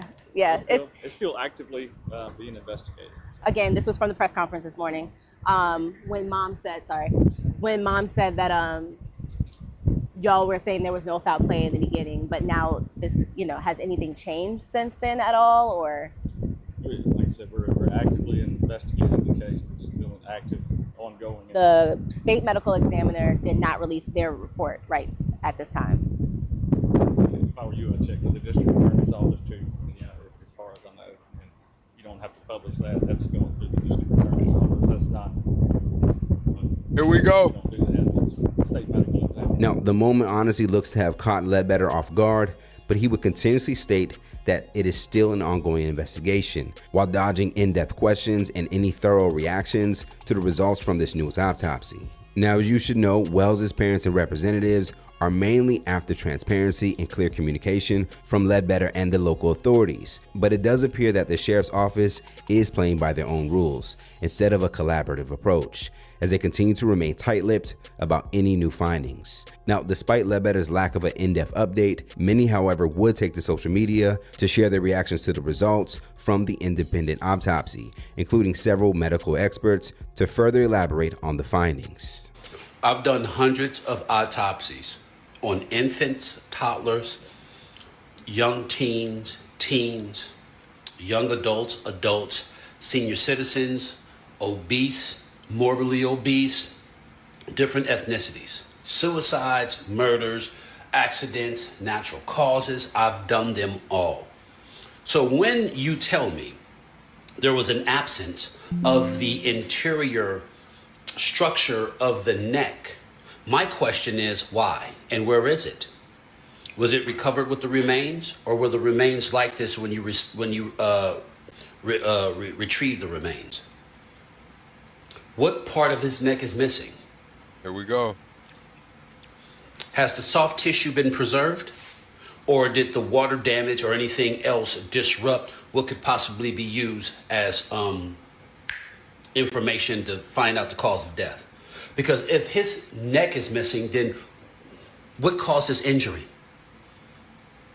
The structural integrity of a neck, unless it was decapitated or dealt severe trauma, should be intact. So where's the portion of his neck? The interior, the inside of his neck is missing. Why? What can cause that type of damage to the neck and then the trauma to the back of the head? Did they strike him in the back of the head and stab him? Or did they shoot him in the neck? Right? And he falls back and he hits his head. Now, I'm going to play this back one more time so I can focus again and lock in on what he said. What's up, Marianne? What's up, Annie? What's up, Delphine? What I am going to say is I need everyone to hit the like button in here right now, chat. Thank you for everybody who supported the streams thus far. Thank you for everybody who's hit the like button. Shell and Laurie, I sent y'all both your book bundles in your email right now. Also, OG Pal, I need you and Shell to pick someone to gift a copy to. Pick someone that's in the chat right now that's interested in the book, and we'll gift them a copy. But let me rewind what this man said. This shit is crazy. Young adults, senior citizens, obese, morbidly obese, different ethnicities, suicides, murders, accidents, natural causes. I've done them all. So when you tell me there was an absence of the interior structure of the neck, my question is why and where is it? Laurie. Was it recovered with the remains, or were the remains like this when you retrieve the remains? What part of his neck is missing? Has the soft tissue been preserved? Or did the water damage or anything else disrupt what could possibly be used as information to find out the cause of death? Because if his neck is missing, then what caused his injury? The structural integrity of a neck, unless it was decapitated or dealt severe trauma, should be intact. So where's the portion of his neck? The interior, the inside of his neck is missing. Why? What can cause that type of damage to the neck and then the trauma to the back of the head? Did they strike him in the back of the head and stab him? Or did they shoot him in the neck? Right? And he falls back and he hits his head. In which case, in my humblest opinion, he was murdered. I'm Dr. Judy Malinek. I'm a board-certified forensic pathologist, and I just watched the Nolan Wells. All right, so I don't know what that guy's career was, whether he was a mortician, whether he was a coroner. I don't know what he did, but this lady is naming her qualifications before she gets into the video. Orion, send me the email. I'll get you the copy over. But this lady is naming her qualifications. She says she's a certified forensic pathologist. Yes, we just watched that anime. We just watched part 3 of that. We watched part 1 and 2 yesterday. We watched part 3 right prior to this, and we'll watch part 4 when it comes out, I'm sure, tomorrow. My humblest opinion, he was murdered. I'm Dr. Judy Malinek. I'm a board-certified forensic pathologist, and I just watched the Nolan Wells press conference, and I wanted to share some context for everyone. Being able to definitively state the cause of death after a body has not been found for several days and has been subsequently autopsied twice with signs of decomposition is incredibly unlikely. Drowning is what's called a diagnosis of exclusion, which means that when you've got a fresh body, you want to be able to look at the body and see if there's any other causes of death for that body that is found in water that exclude the death being exclusively a drowning. So for example, if someone is shot and then thrown in the water, you'll have that gunshot and they'll be bleeding and the gunshot will be the cause of death, and the thrown in the water is not the cause of death. It's not even on the death certificate. If a person is strangled and they die from strangulation and then their dead body is thrown in the water, their body will take on water, but the cause of death is going to be strangulation, not drowning. Also for any kind of traumatic injuries. His body was found 2 days after he disappeared, and this second autopsy done by Dr. Roger Mitchell wasn't until 4 days later. So we're dealing with quite a bit of decomposition, even if the body was refrigerated during that time. And then we have this other issue of the fact that not all the results are back. The toxicology would have been done on the fluids from the body from the first autopsy. From the second autopsy, you're going to have a lot higher alcohol levels from the decomposition caused by bacteria, not caused by drinking. And there's one other important piece of information from that press conference, which is that the neck block, the portion of the neck from the front end, was missing. So Dr. Mitchell did not have a chance to examine that part of Nolan Wells' anatomy. Why is that important? Because if somebody is strangled, especially manual strangulation, the injuries are going to be to the front of the neck. There may be some redness at the back of the neck as well if, injury comes from behind, but generally this part of the neck doesn't have the major blood vessels and the airway. It's the front of the neck that does. So she's alluding to if there was strangulation, that piece right here of the neck would be where the evidence would lie. And the second autopsy, the independent autopsy that Colin Kaepernick funded, could not look into that because the neck was missing. So that's what she's getting at in a roundabout way. Now, chat, do y'all find that suspicious? Yes or no? Do y'all find Nolan Wells' neck being gone prior to the second autopsy, which they knew was going to happen, suspicious? What's up, Lala? Hey, girl. Does. So compression or damage to the front of the airway, that's going to be found in the neck block that is still sitting at the medical examiner's office that was not released with the body. So you may ask, is this common practice for pathologists to keep a portion of the anatomy with them at the medical examiner's office and not release it to the family?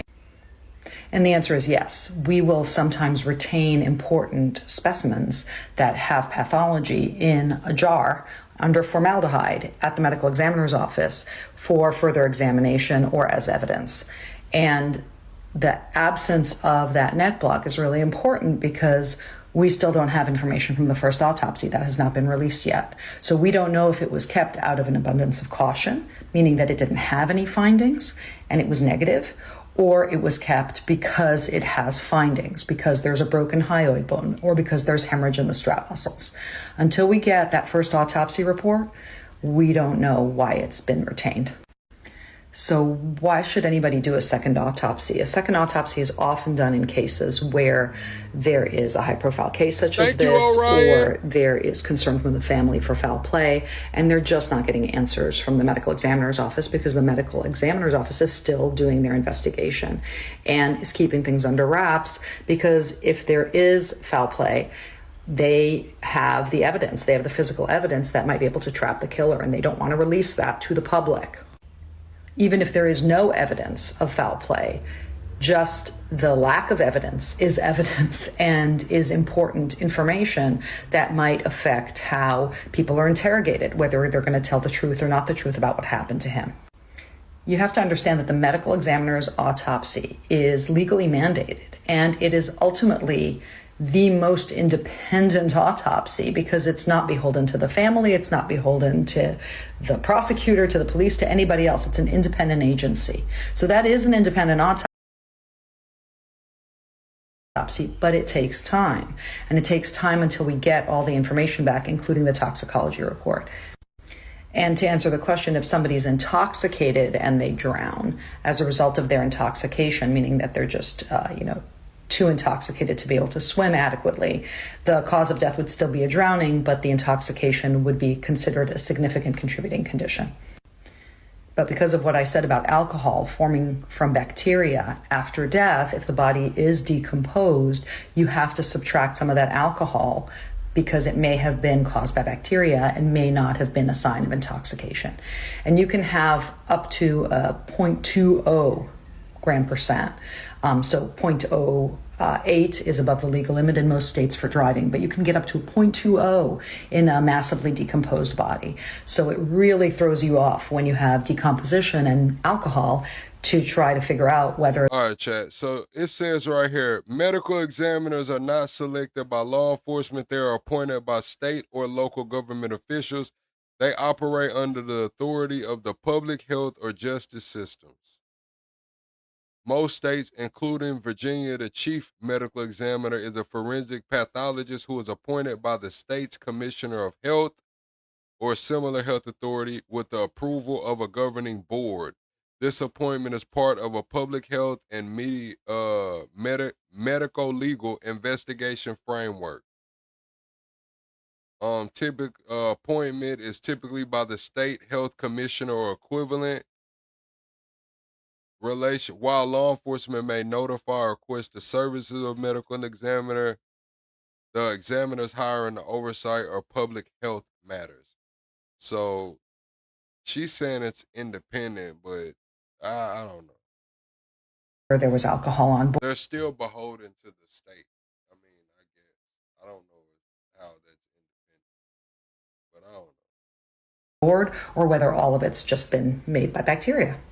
According to Benjamin Crump in a new interview with TMZ on Wednesday, the family's autopsy is considered pending as they would now await pictures from the first autopsy and hopefully Wells' missing throat to help conclude their findings.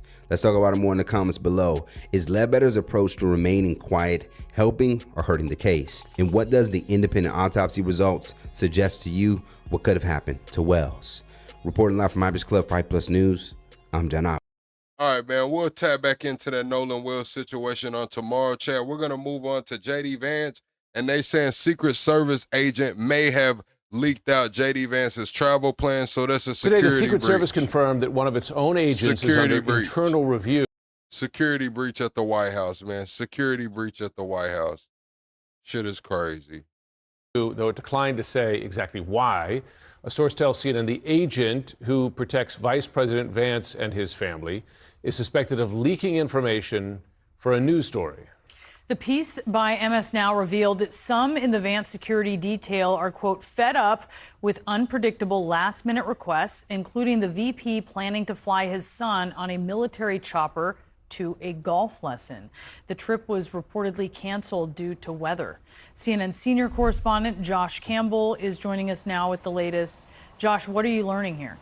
Well, a very unusual development here, but as you mentioned, we're hearing that a Secret Service agent that is on. That's what I'm saying. Yeah, when I mean beholden to the state, I meant like they had, like they were selected and elected by this board of governors. So there's politics at play. The way she made it seem like that this is as independent of an autopsy as it can get, that there's still politics at play. When you look deep into it, if they got to go in front of this board of health officials and they're elected that way, yeah, it's some politics in play. Or was on Vice President J.D. What's Vance's up, Loki? detail is now under internal review, a law enforcement source tells me. They've also been placed on administrative leave as this investigation continues. We got a statement from the Secret Service today confirming our reporting from overnight. I'll read you part of that statement. They say that a member of the Vice Presidential Protective Division is the subject of an administrative investigation and potential criminal inquiry involving allegations of compromising operational and information security. They go on to say that any conduct that undermines the trust and confidence between a protectee and their protective detail is fundamentally incompatible with our mission and will not be tolerated. Now, as you mentioned, this all stemmed from that report by MS Now that quoted different Secret Service sources. They described this budding morale problem within the team of agents assigned to Vance. They were concerned about frequent last-minute travel demands requiring them to cancel days off. They were also concerned. Everyone hit the like button on your way in. Be sure to support the channel. We're about 22 subscribers away from the next sub goal. Welcome in, Top Cat. How did you enjoy the book, man? Have you got a chance to read the book yet, Top Cat?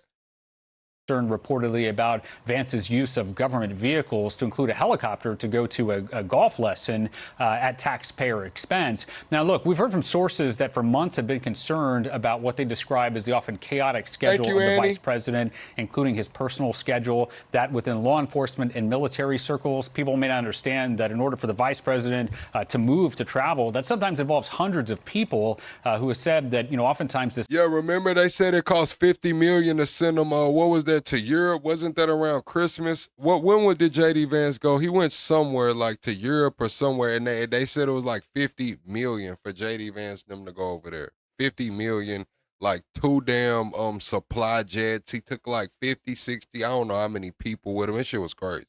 This kind of erratic start and then stop and then reschedule obviously has reverberating effects. It's worth pointing out that for the Secret Service especially, this has been concerning because they face staffing shortages and they have a very serious mission, a no-fail mission. We, of course, have reached out to MS Now for comment on the incident, guys. Oh, we still haven't hit 100 likes yet? Chad, we got to get to 100 likes, man. Cut it out. Cut it out. Everyone, stop what you're doing. You're watching on your phones. I know you are because we in vertical mode. Please double tap that screen for me. Cut it out, man. I don't know if y'all lazy. I know it's damn Thursday. You're ready to be a weekend warrior and shit, but double tap the screen, man. Josh, are there any legitimate questions here about how the Secret Service was used here for, I mean, the possibility of travel not related to the vice president's work? Well, 2 things I think can be true with this story. That is, this is highly unusual to see this type of leak investigation within the Secret Service. They obviously take the mission very seriously. They have close access to the government's most senior leaders. So this is not something you often hear about. But to your point, it does raise the question, was there such concern among this team that they felt that the only option was to try to share this information? Concerns that MS Now reported that we've heard ourselves about the use of some of this taxpayer equipment for travel. So again, it does raise important questions. But of course, for the Secret Service itself that's conducting this criminal investigation, they have no tolerance for any of this. And so we'll obviously have to wait and see where this goes. We don't know if there will be administrative penalties or perhaps even potential criminal charges here. Joseph said, can't listen to blacks. Fix y'all then. Don't listen in, Joseph. Everybody wave Joseph goodbye. He says he can't listen to blacks, so shit. We're gonna redirect his ass to the right side of the room, man. Get the fuck out, Jacob. What's wrong with you, man? Joseph, I'm sorry, I got Jacob in somebody else's business, man. Get Joseph up out of here, man. All right, Josh, thank you so much for that. Let's speak about this now with CNN senior law enforcement analyst Andy McCabe, former deputy director of the FBI. So first, Andy, good to have you here. Secret Service says the investigation involves allegations of compromising operational and information security. Based on what you know about this story, would details about a vice president using federal resources for family needs, would that qualify as compromising security? You know, technically, Jim, any information about where the vice president is going to go, when he's going to go, and how he's going to get there is operational information. Those are the operations that the detail does, right? Their operational responsibility is to protect him, to transport him, to do it safely. So yes, I think that information does fit that description. And compromising information security is just kind of a way of saying the same thing. Like he's being at least accused of sharing information that he was supposed to hold confidential. The review is being conducted by the agency's internal affairs department. I'm sure that strikes fears in the hearts of. It was part of something that went to the media. It was part of something that went to the media. Of any officer involved. Can you explain what that process would look like for the Secret Service? Sure. I mean, and that is what's up, OG Yosemite? That's the appropriate way to handle this. This is someone who is thought to maybe have shared operational details about his assignment, which is the vice president's detail, with the media. So that needs to be substantiated. It has to be investigated by someone. It's appropriate that it should be investigated by their internal internal affairs division or bureau, because what you're looking at here is most likely a violation of policy that could be characterized as workplace misconduct, if in fact it's substantiated.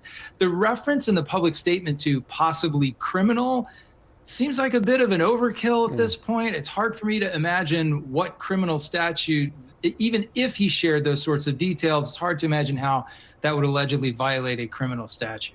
There's a common thread between this case and the one involving the president's new Air Force One and how they're now going after the New York Times for confidential sources. What's up, Purple? In that you can understand the security element, right? Because you wouldn't want any information out there about how the vice president and his family travels or where or when or under what circumstances, just as you wouldn't want to expose anything that might threaten the president's safety as well regarding his aircraft. However, in both cases, are there not legitimate questions, right, that the public might want to know? I mean, if you look at the New York Times case, if the jet that was gifted from Qatar does not keep the president adequately safe, is there a compelling public interest in some of that information getting out there?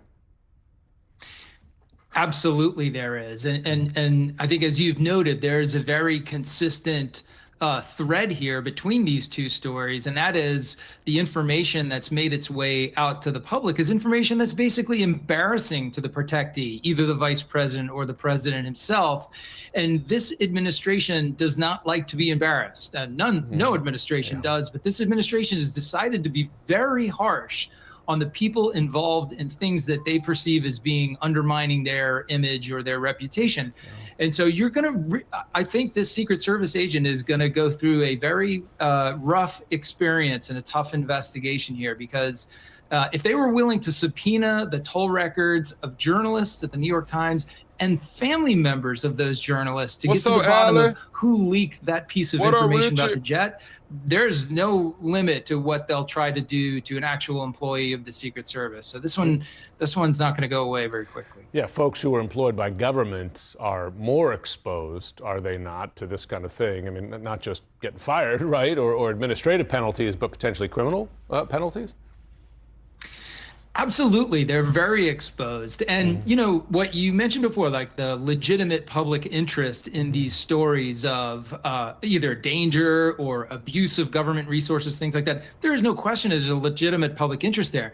But it's always tough on the government employee, because as a government employee, your first responsibility is to do your job, and that may mean protecting that information and keeping it confidential. It's not really your job to satisfy the legitimate public interest. That's the role of the media, of course, and therein lies the persistent tension between members of the government and Yeah, the OPSEC around this administration we have right now has kind of been terrible.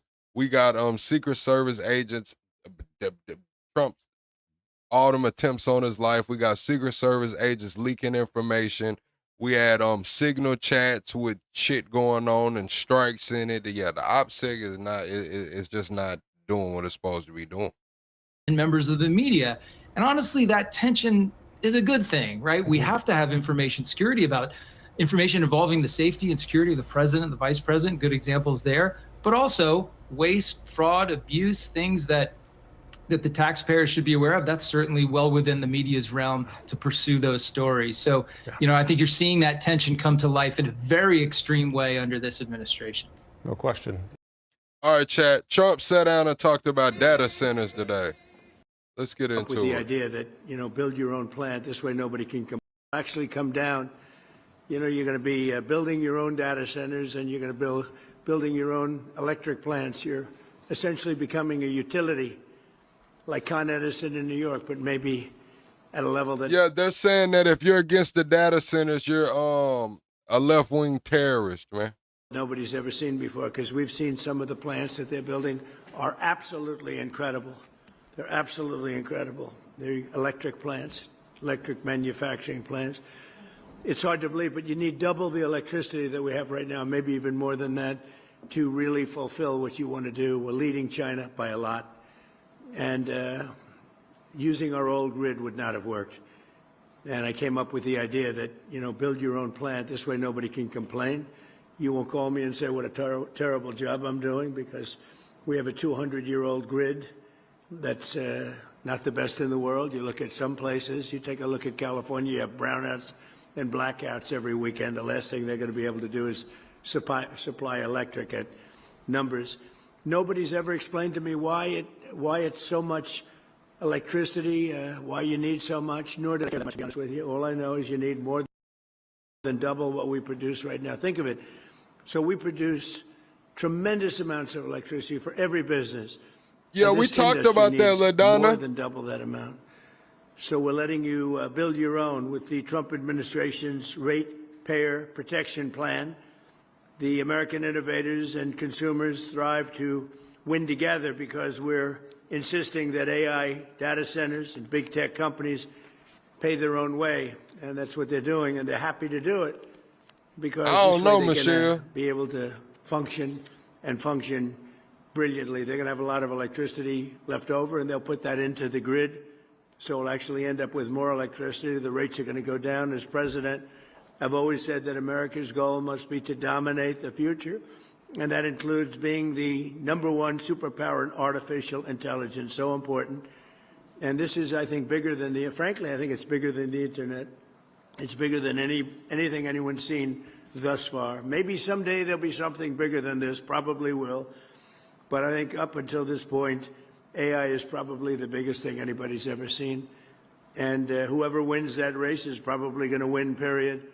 And again, we're leading China, and we want to keep it that way. President Xi's coming over on September 24th. And we talked about it when I was over in Beijing. And we'll be talking about it again. But he was very impressed with the job we've done, because ordinarily, they don't have any problem with electric. They build a lot of electric. They don't do environmental impact statements. They just say, you want electric? We'll build it. They don't use too many windmills. They make the windmills, but they don't use them. They do it the old-fashioned way in many ways. The United States never settles for second, and we don't under this administration. I can tell you that. You see that because we have the hottest country right now anywhere in the world. We live by the motto, America First. That's what's made us very strong, and we're leading China and all other countries by a lot in AI and just about every other category. Think of that. It's a 19.2 in 12 months. I be telling y'all this shit all the time, man. They need to cap Trump at 10 minutes, bro. Like Trump, we're fucking 5 minutes in. Trump done repeated himself like 10 times already, man. Like, we need to wrap this shit up, man. Trump's damn near 80 years old, man. His ass don't need to be sitting down for no 31 minutes, man.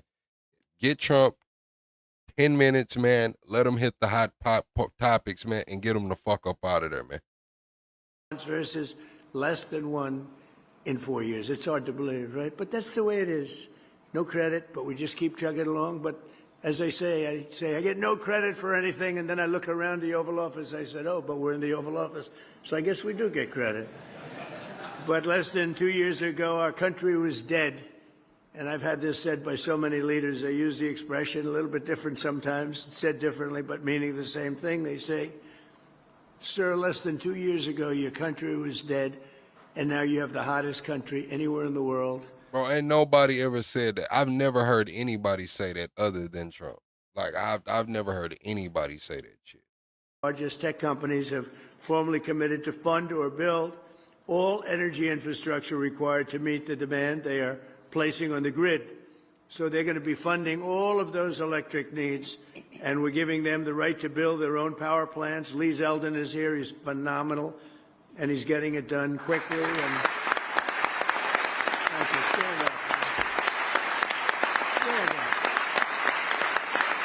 Sound like Lee Zeldin getting some money. he is phenomenal. He's incredible. He's an MVP candidate, I will tell you. He is doing things at levels, and by the way, everything perfectly. He's totally into the environment, but he's getting things done in 2, 3, 4 weeks that used to take years and years. And people are getting their approvals, and they're building buildings. We're building more buildings now, plants, and all sorts of manufacturing capability that we've never done anywhere near it many, many times. And companies are pouring in. Toyota, the other day, as you know, announced that they're moving into our country from Mexico. They're going to be, I think, closing up a lot of their operation, maybe all of it in Mexico. They're moving to this country. We have we have more car plants being built now in the United States than at any time in history. And, you know, we went years before me.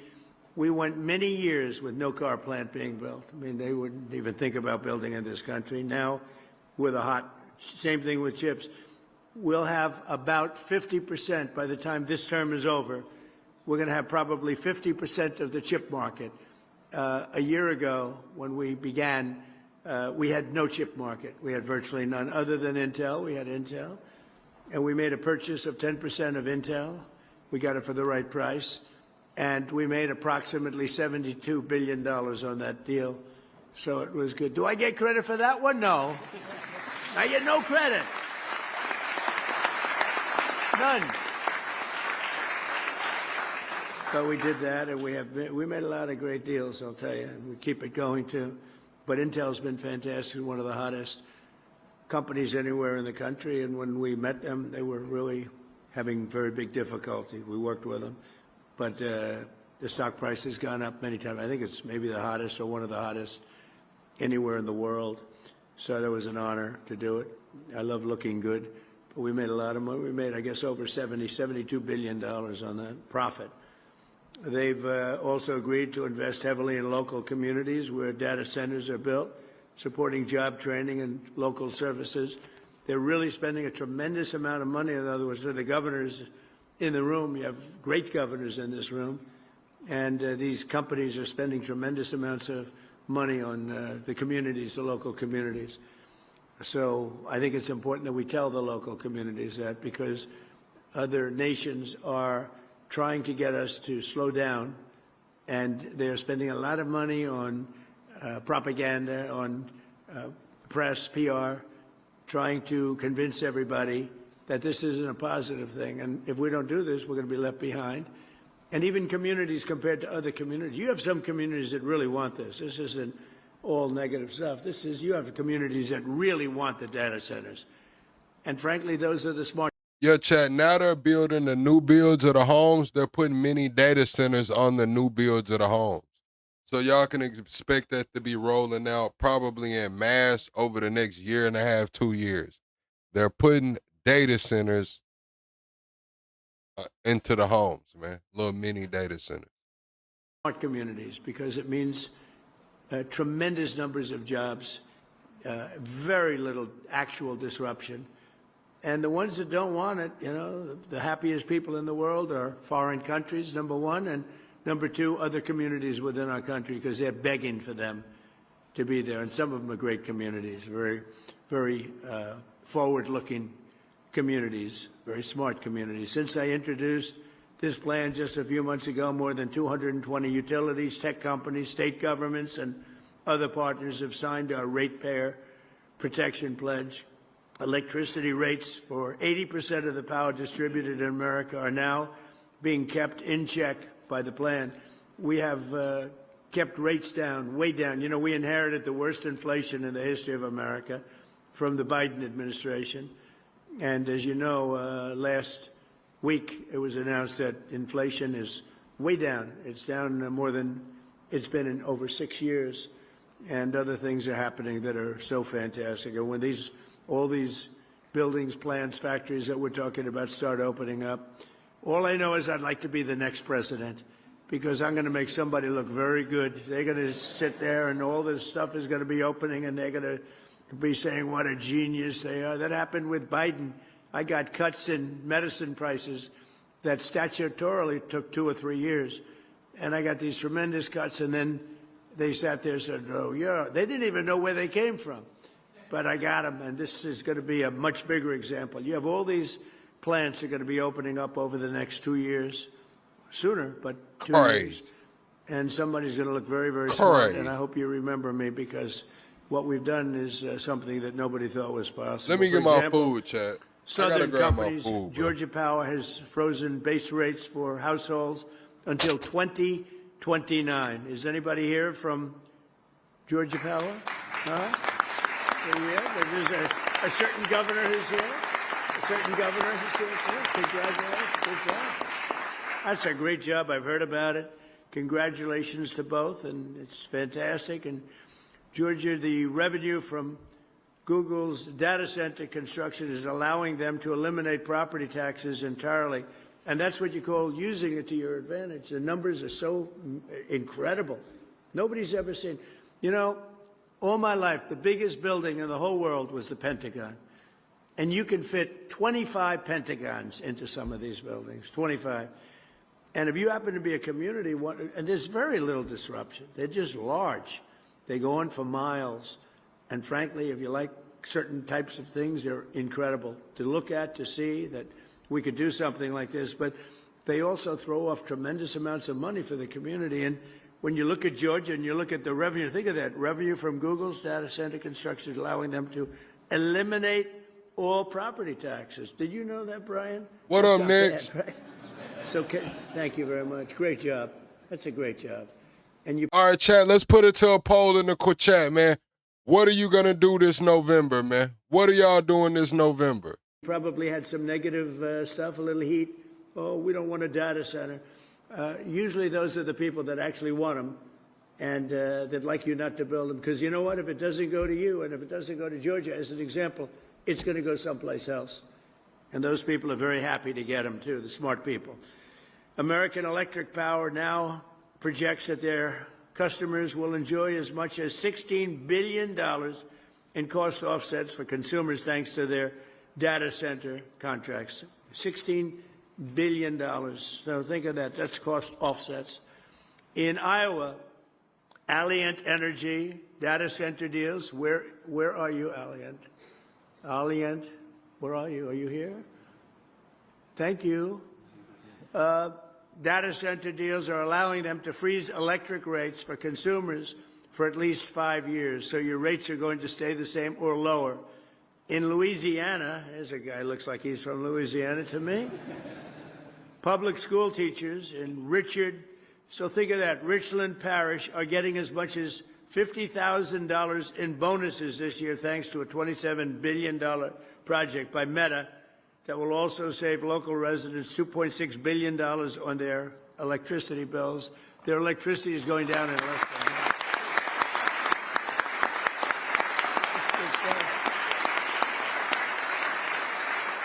That's big stuff, Mr. Governor, right?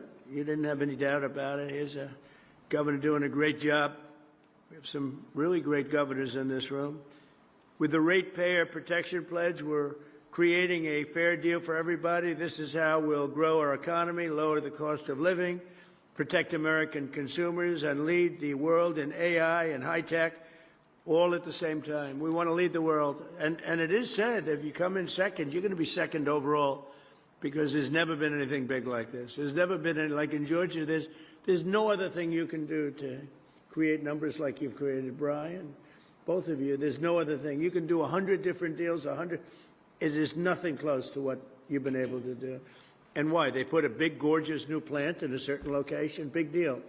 It's so incredibly positive. Unfortunately, there are some who would like to lead us down the opposite path. And I call them the radical left communists. They call them socialists, but these people are communists, actually more. I think it's a much more accurate term. Want to shut down all new development, kill our most successful industries, destroy hundreds of thousands of jobs, and surrender the AI race to China. The jobs are just going to be there to build these things out. After they build these things out, they'll have a few electricians running that bad boy, and it'll be over with. Don't let the hype lead you wrong, chat. Now, I don't know about the eminent domain. Shell said look up eminent domain and they're taking people's land, but I do know that they're building them right next to people. Like right next to where practice fields are, right next to residential homes. Like they are building them right. They're not trying to build them out. And China, look, you know, I'm not blaming them. I have a lot of respect for them. I have a lot of respect for President Xi, but they represent China. We represent the United States of America.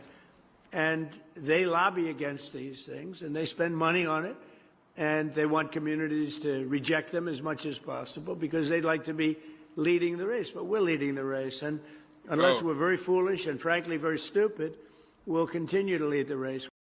Now, see, he said China's leading the lobbyist campaign and the propaganda campaign against AIs.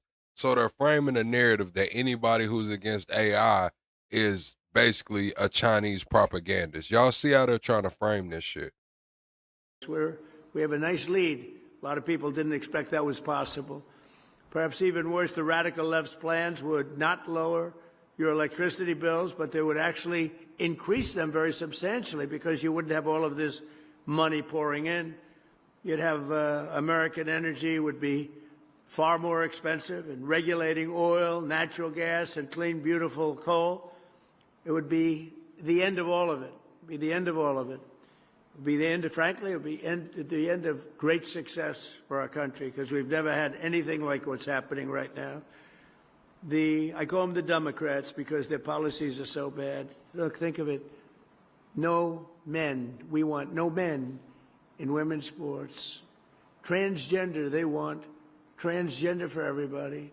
I call it transgender mutilization of your children for everybody. Open borders where the world can pour in, where prisons from all over the world are released into our country, and we've done a hell of a job in getting them out. Murderers, 11,888 murderers let into our country under the previous administration. We've gotten a lot of them out. We're getting the rest of them out fast. But the Democrats in Congress want less energy, not more, and if given the chance, they'd send your prices soaring and inflation skyrocketing, which is exactly what would happen if you had somebody else sitting in the position that I am right now. And just like we did with the Green New scam, where we were scammed, the whole country was, I wasn't scammed, I got it right from the beginning. I got it from the first minute when I heard this crap, you know? They were saying wind was so wonderful, except you couldn't watch your television. They wanted to watch the debate. Donald Trump against Sleepy Joe Biden. Nobody could watch it because the wind wasn't blowing. Remember that? Darling would like to watch the debate tonight. I'm sorry, the wind isn't blowing. No, that's one of the great scams of all time. But, you know, if you dislike another country, let them keep building windmills. They are going down. People are finally figuring it out. But we're not going to let it happen to this country. We're going to use the kind of things that work. And they're working better than anybody ever thought possible. So experts have observed that the amount of energy a society produces is the single greatest indicator of its advancement as a civilization, its success as a country. Think of it when you think the amount of energy produced, Lee. So when you give those fast approvals, that's a positive thing. I want you to feel good. Yet instead of offering a positive version and vision for carrying American civilization to new heights, the radical left only wants to limit our energy consumption and rein in our American dreams. We have the American dream. Until we came along, we had a great first term. We had. Cher, you don't gotta apologize to me, man. Like I said, I'm a biblically literal prophetic independent, man. Trump had me fooled on some shit too. I didn't vote for him. I didn't vote, but Trump had me fooled on some shit too. OG Powell called it. OG Yosemite called it. I'm not gonna lie, they did call it. At the greatest economy in the history of our country, and this economy will blow it away. We're doing very well against the Islamic Republic of Iran. We're doing extremely well. Carlos, They too. would like to do something, but I say they're not ready yet. They need more of the same. They're not ready yet. They got some evil intentions. We cannot let them have a nuclear weapon. If we did all this that I'm talking about your data centers, isn't that important? When they start blowing away communities, What's one up, by Roberts? one, we cannot let them ever even think about having a nuclear weapon, and that's exactly what's happening. They'll never have a nuclear weapon under the.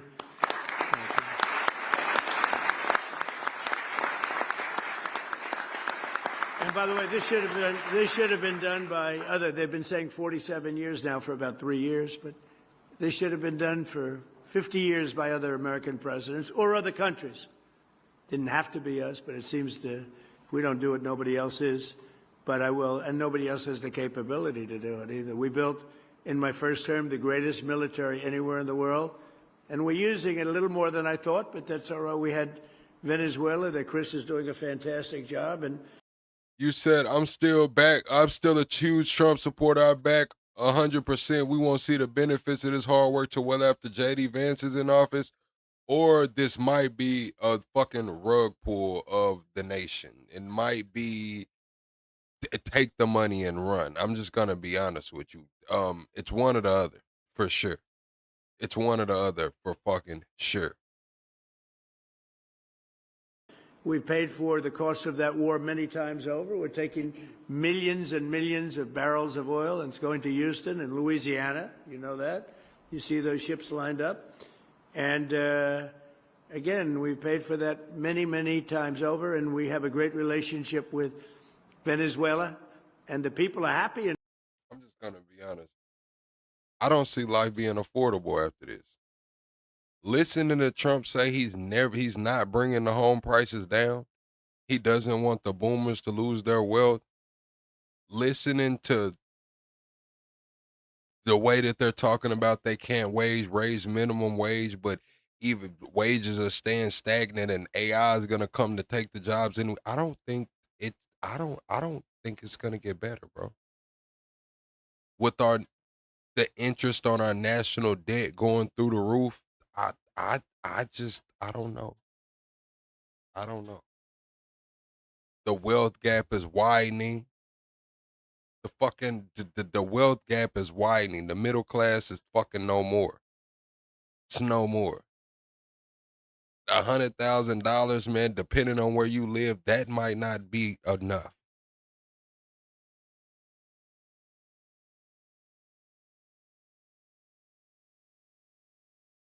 in Venezuela right now, they can't believe what's happened. We have the biggest companies, the biggest oil companies in the world going in and doing business like nobody ever thought possible.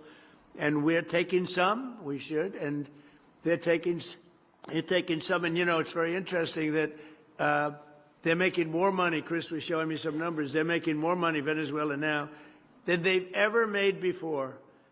And we're making a lot, too. And I think we're entitled to that. Think about that. A 50-year mortgage. A 50-year mortgage. You're fucking 18 when you get into this 50-year mortgage. You're gonna be 68 by the time you own this motherfucker. Are you gonna own this motherfucker? One mishap, one slip up, you get behind some payments and shit. That's 50 years. Like, Do we understand what the fuck is going on here? A 50-year mortgage. It's fucking insane. So it was really something. We took it was a one-day war. Took one day. People said, oh, we're going to be tied up there forever. And here, you know, we were in Vietnam for 20 years, lost thousands and hundreds of thousands of lives, but thousands and thousands of lives. We were in Afghanistan for years. We were in all these wars that you heard about for years and years. We were, you know, never, I called them never-ending wars. 50-year mortgages, bro. Like, I don't. But we're in for 4 months, and I had a very sad day yesterday. I went to Dover. 4 great American patriots killed. That's 18 in 2 wars, and 1 is too many, but it's 18, whereas in Vietnam. Like right now, you buy what is it right now? Where interest rates is right now, if you fucking buy what, like a 5, 6, 4, buy what, $500,000 house, you're gonna pay over $1 million in interest before it's paid off. You go get you a crib right now for like $500,000-$600,000. You're gonna pay like $1 million in interest for that bitch paid off, bro.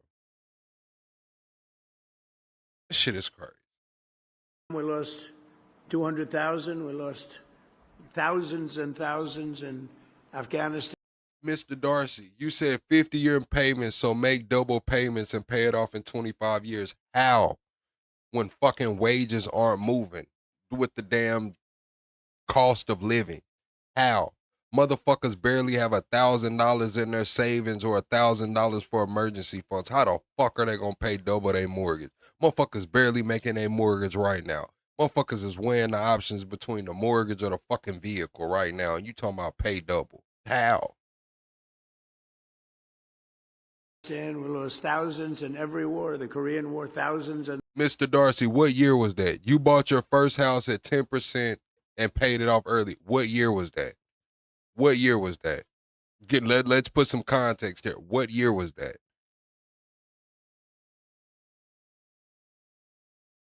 Yeah, give some context. What year did you do that? And these wars all lasted. I'm not worried about it, Mr. Darcy. I don't have rent. See, in the 1990s. See, you got to get up with the times. Go do that shit right now. Go take you out a $500,000 loan on a crib at 10% interest right now, and you tell me how that shit work out. You tell me how that shit work out. I'm speaking for the other people. I don't pay rent right now. I ain't got no rent. I'm in a all right position. I'm speaking for the other ones. You go grab you a crib in 2026, pay 10% interest, and you tell me how that shit works out. For years, and we want to get it over with, and we want to do it right, but we have to do what we came to do, and that's we can't let these people, very violent people, we can't let them have what they want, which is nuclear weapons. It came from all of this success, came from. I know rates aren't 10% right now. I'm just giving context. He said he paid his house off in the 90s at a 10% interest rate. I'm telling him to go do that shit now. Go do it now.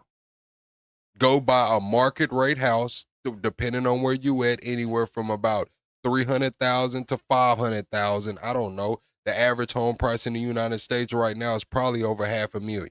So you go buy you a $500,000 house at 10% right now and tell me how the fuck it works out for you. Innovation and ambition and drive. In this country, we build the future fearlessly and confidently so that America always will be strong, prosperous, and dominant. And the other thing we're going to add to that, we want to be free, and we're going to continue to be free as long as we're smart. And we can't be hoodwinked. We can't be taken advantage of by people that say you're going to have a free home, you're going to get free rent, everything's going to be free. What they don't say is a year later, everything is going to end up in squalor, destruction, and death, and also death for our country. So we have to stop. No, this is the thing. No, we want wages. We want a real living wage. It's not that we want everything to give up. I'm sorry that you lived in your parents' basement for 48 years with 2 kids. I'm sorry that fucking happened to you. Damn, I'm sorry. No, you shouldn't have had to do that shit either. I don't know what went on.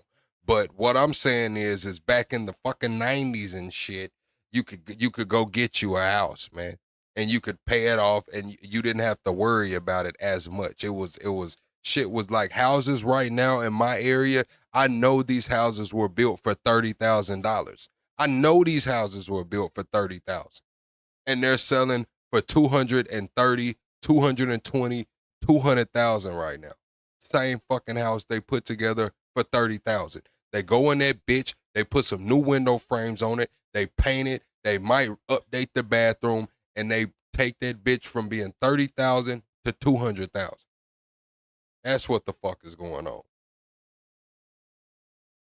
Stop the threat of the communist rhetoric that you're hearing right now, because these people, they don't act. I'm very happy a poll came out. It said they're highly educated, but doing very poorly. In other words, they're losers. They went to school. See, y'all keep saying I don't want to give anything up, and that's my problem. Like, I own some shit. That's the thing. Like, I'm stable in my living condition. I own some shit. I'm not gonna just put my business. I own some shit. All right. So I'm speaking on behalf of the first-time home buyer. I'm speaking on behalf of the people that's coming into this shit. I happen to be in a better position than a lot of people who are out here right now, Chad. I was renting somewhere else, and I was like, you know what? Now's not the time to be just putting money out the fucking door. So I got out of that lease, and I came the fuck home. And now once I update this shit right here, redo this shit, redo the other property, I'm going to rent them both out or turn one of them to a sober living home, and then I'm going to go back to where the fuck I want to live, and I'm going to let that income pay for my rent. So I'm speaking on behalf of some other shit. I understand. School, they got a good education. Now they don't know what they're doing. So what they do is they complain about people like yourselves that have done so well. But we can't let the communist ideology we don't want to even think about it for this country. It would be terrible. So we're joined today by some of the people helping to do all of the things that I just talked about, putting the Ratepayer Protection Pledge into action. And here with us are Secretary of Energy Chris Wright, who's an outstanding person. Doug Burgum told me about Chris. I didn't know Chris. I wanted Doug to head up energy, and Doug said, no, there's one man that's better. Who? Chris Wright. I said, who the hell is that? Turned out to be this guy right over here. And he's turned out to be incredible, really incredible. He's running Venezuela. He's running a lot of, more than anybody has ever run before, I think we can say, Chris, right? He's doing a great job, so we appreciate it. Thank you.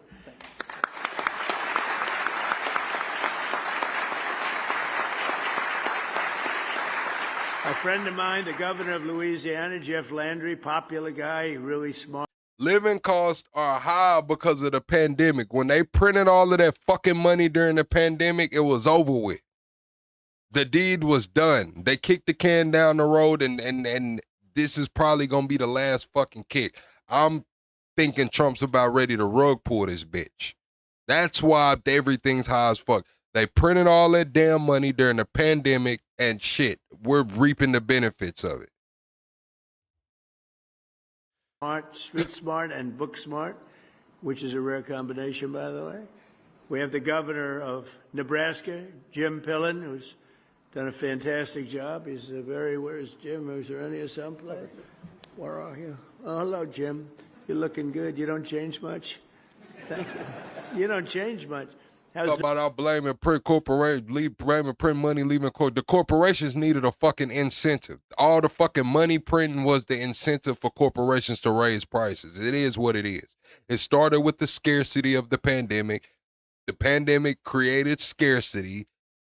They inserted a lot of fucking money, quantitative easing. They gave a lot of people a lot of money down on loans. And then corporations jacked up the fucking prices in response to that. And now we're dealing with the fucking repercussions. Nebraska doing good. Yes, they raised prices because they could, but they had incentive. They had incentive. Money was flowing, and money was flowing freely. They had to have incentive. Good. Do they still like Trump in Nebraska? I think so. Huh? We had a very good night 2 nights ago in a place called Arizona. We're 14 out of 14, and we're doing that kind of numbers in Nebraska. I think we're doing those numbers everywhere, and it's all based on common sense. You know, we're conservative, we're this, we're that, whatever you are. The most important thing is we're people of common sense. We want to have strong borders. We want to have good education. We want to have low taxes. We want to have a great military. We're people of common sense, and if you do that, you'll be very successful at politics. Governor of Idaho, Brad Little, thank you very much, Brad.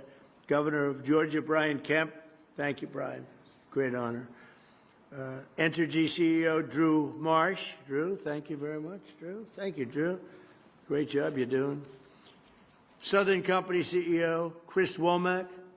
Chris, hi, there he is again. Chris, I didn't know that was your name. Just saw you. I said, that's a smart guy because you did that big job making people in Georgia rich, right? That's Meta President Dina Powell, who's been my friend. She was with me for 4 years in the White House. And I called up Mark. I said, you hired the right person. You got the right person. So great, Dina. We're proud of you. Columbia County Commission Chairman Doug Duncan. Doug, thank you, Doug. Congratulations. Job well done. And Sheldon Jones of Louisiana's Richland Parish School District. And thank you very much. Good job. You know him, don't you? Huh? Thank you. I heard you're doing fantastically well. And again, Lee Zeldin, who's been so outstanding. So, thank you. So I want to just want to leave you by saying that it's an honor to be here. I'm going over now to talk about various and sundry subjects. One is the Iran war. Again, we're doing very well, very, very well. I would say better than anybody expected could be done. We've knocked out their Navy, their Air Force, all of their radar, most of their capability in terms of manufacturing. Their drones are down 84%. Their missiles are down 91%.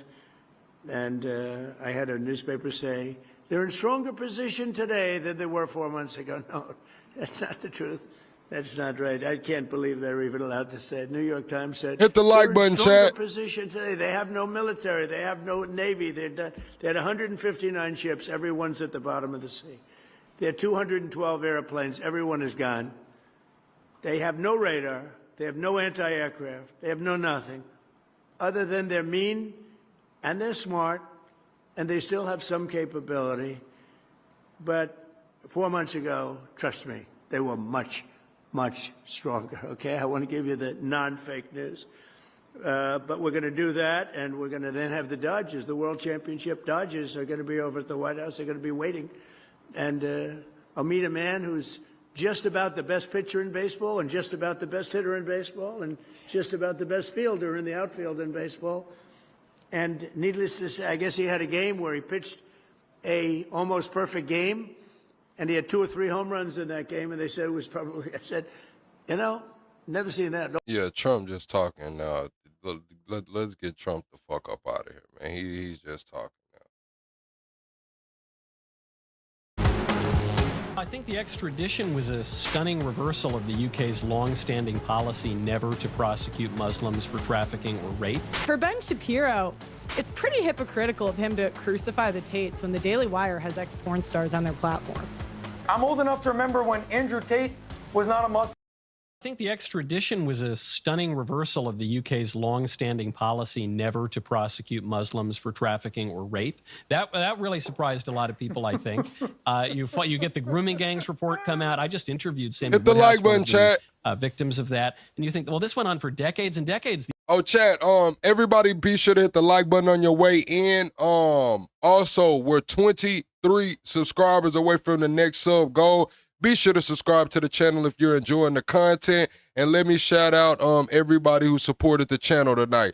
Thank you, OG Pal, for the big donations and the 10 gifters. Thank you, LaDonna, for becoming a member. Thank you, Karen and Young Merv, for the donations. Michelle came a member tonight. And Shell gifted 5 big memberships. Full Name Money, Orion, Annie Mae, Gito, and a few others with the jewels. The jewels always refresh, so I'm not able to catch everybody. But thank y'all for supporting the channel on tonight. The UK not only neglected it, they intentionally turned a blind eye. They knew what was going on in many cases. They ignored the victims. So that's one thing that raises eyebrows about the prosecution of the Tates. All of that said, though, not only is there, I think, a fair bit of evidence that the Tates committed all sorts of crimes, Shirley. but they did brag about a lot of this activity. You know, if the crime or one of the allegations that relates to some of the crimes is that they were pimps, you know, they prostituted women. Andrew Tate. So there is a video of Andrew Tate that I cannot play. They said, I believe it's from 2012, and they're going to use it in this case. And it's bad, Chad. It's bad. If he was, I don't know how old the girl was at the time. They're alleging that she was around 14 maybe.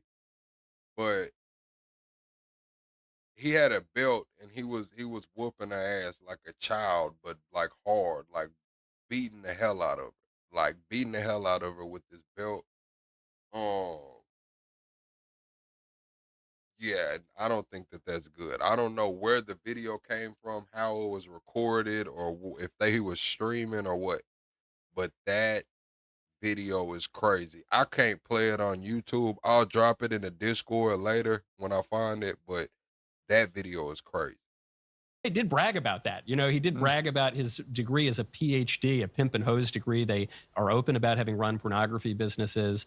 In some of the cases here, you have allegations from women who say that Tate raped them or abused them, and you have very consistent allegations here. But then, of course, in some of the allegations, you have women who say that they were abused by Andrew Tate for over a period of years. In other words, they were in a relationship with Tate for years, but some of his behavior was abusive or even criminal. And I think all of that can be true. So I understand why people raise their eyebrows at an investigation, prosecutions that have gone on in multiple countries for multiple years. But we should be clear about the facts here. You know, they have been open about a lot of very shady, dodgy, and possibly criminal activity. They are Brits who moved to Romania. Brits never moved to Romania to do good stuff. You don't move to Romania to go bake a pie for the widow, okay? You move to Romania to do really sketchy, dodgy stuff that they've been very open about. And so the reason I think people on the right, in the American right, have in some cases embraced or defended the Tates is because in certain cases they have the same enemies, the same kind of liberal, woke, globalist agenda. That's true. And also because these institutions of global liberalism have been corrupt. So that gives an opening to the defense attorneys and the Tates to say, well, look, just as Trump was a victim of the corrupt institutions, so am I. It can be the case that they're guilty as sin and the institutions that are prosecuting them are corrupt as well. I think both of those things can be true and very likely are. Adam Salzig, welcome back to Uncensored. I want to play a clip from Ben Shapiro, who this week attacked Nick Fuentes, Tucker Carlson, Candace Owens and others for defending what he said were the Muslim pornographers, Andrew and Tristan Tate. Let's listen to what he said. Tucker, as I've mentioned, devoted hours of airtime proclaiming Tate's innocence. So did Candace. The vice president followed the Tate brothers on X. Is this a coincidence? It's all the same people. It's all the same people. These are the conspiracy theorists. These are the reactionary right, horseshoe theory people. These are the Jews did the pornography, and did the Holocaust really happen? Simultaneously hugging Muslim pornographers who allegedly raped white women. Nick Fuentes is constantly claiming to hate pornography. I mean, that's when he's not, having a window open with trans pornography on it. He claims to despise the Jews for supposedly having spread a pornographic culture, despite the fact that Judaism opposes pornography and finds it a sin. The point of his later comments, Adam, were attacking what he said was the hypocrisy of people like Nick Fuentes, Tucker Carlson, Candace Owens for defending Muslim pornographers, as he put it. What do you feel about that? Well, I have massive respect for Ben Shapiro and as well as Michael Knowles. I thought he crushed it right there. And I'm also friends with Andrew Tate. You can have diverging opinions in your life and still respect both parties right there. But I've known Andrew Tate for at least 5 years. I've been a fan of Ben Shapiro for God knows how long. I think maybe if there was a cross-section of two people, it would be someone like Ben and someone like Tate. So you could be a masculine, strong, powerful guy and still have values and conservative principles and standards and respect women. Now, I watch Ben all the time. I saw him do a 45-minute episode on Andrew Tate. I know he's not a fan of Andrew Tate. I don't think Andrew Tate or Tristan Tate, who I've known for quite some time, consider themselves conservatives, right? I think where the both align is that they can confidently say that the Labor Party of the left or the Democratic Party of the left in America are ruining the country and are ruining the world. And if you can team up to get someone like Trump elected, I think that's where all these forces kind of came together. Now, Ben Shapiro, if he had his opinion, he probably would have never had Andrew Tate endorsement. But that's irrelevant because Alina Habba, you just showed, I believe. I think you showed Donald Trump Jr. I think Barron Trump is a fan of Tate. So they say have a big tent. For me, the Republican Party is a big tent as long as you love America. Now, Tate is an American. He's also a Brit. He's also moved to Romania. I think we've interviewed the Tates at least 5 times on the Peabody podcast. And I'll tell you one story that made me a little more confident in the Tates. You ready? So, by the way, they've been charged with or allegations of some of the most heinous, absurd, horrible, ridiculous crimes. And they've never been convicted of anything. But one time in Fort Lauderdale, when they were able to fly in and he sort of challenged DeSantis, he said he had to go back to Romania. And I asked him, why do you need to go back? You're here in the States. He goes, I'm going to man up and I'm going to show up and I'm going to be there in trial and I'm not on the run. That made me a little bit like, wow, this guy really believes in what he's doing. Pearl Davis, welcome back to Uncensored. I mean, I've always felt with this case against the Tates that ultimately it will come down to the issue of consent. That they are going to, I suspect, say, yeah, we had relationships with these women, and everything that was conducted in those relationships was consensual.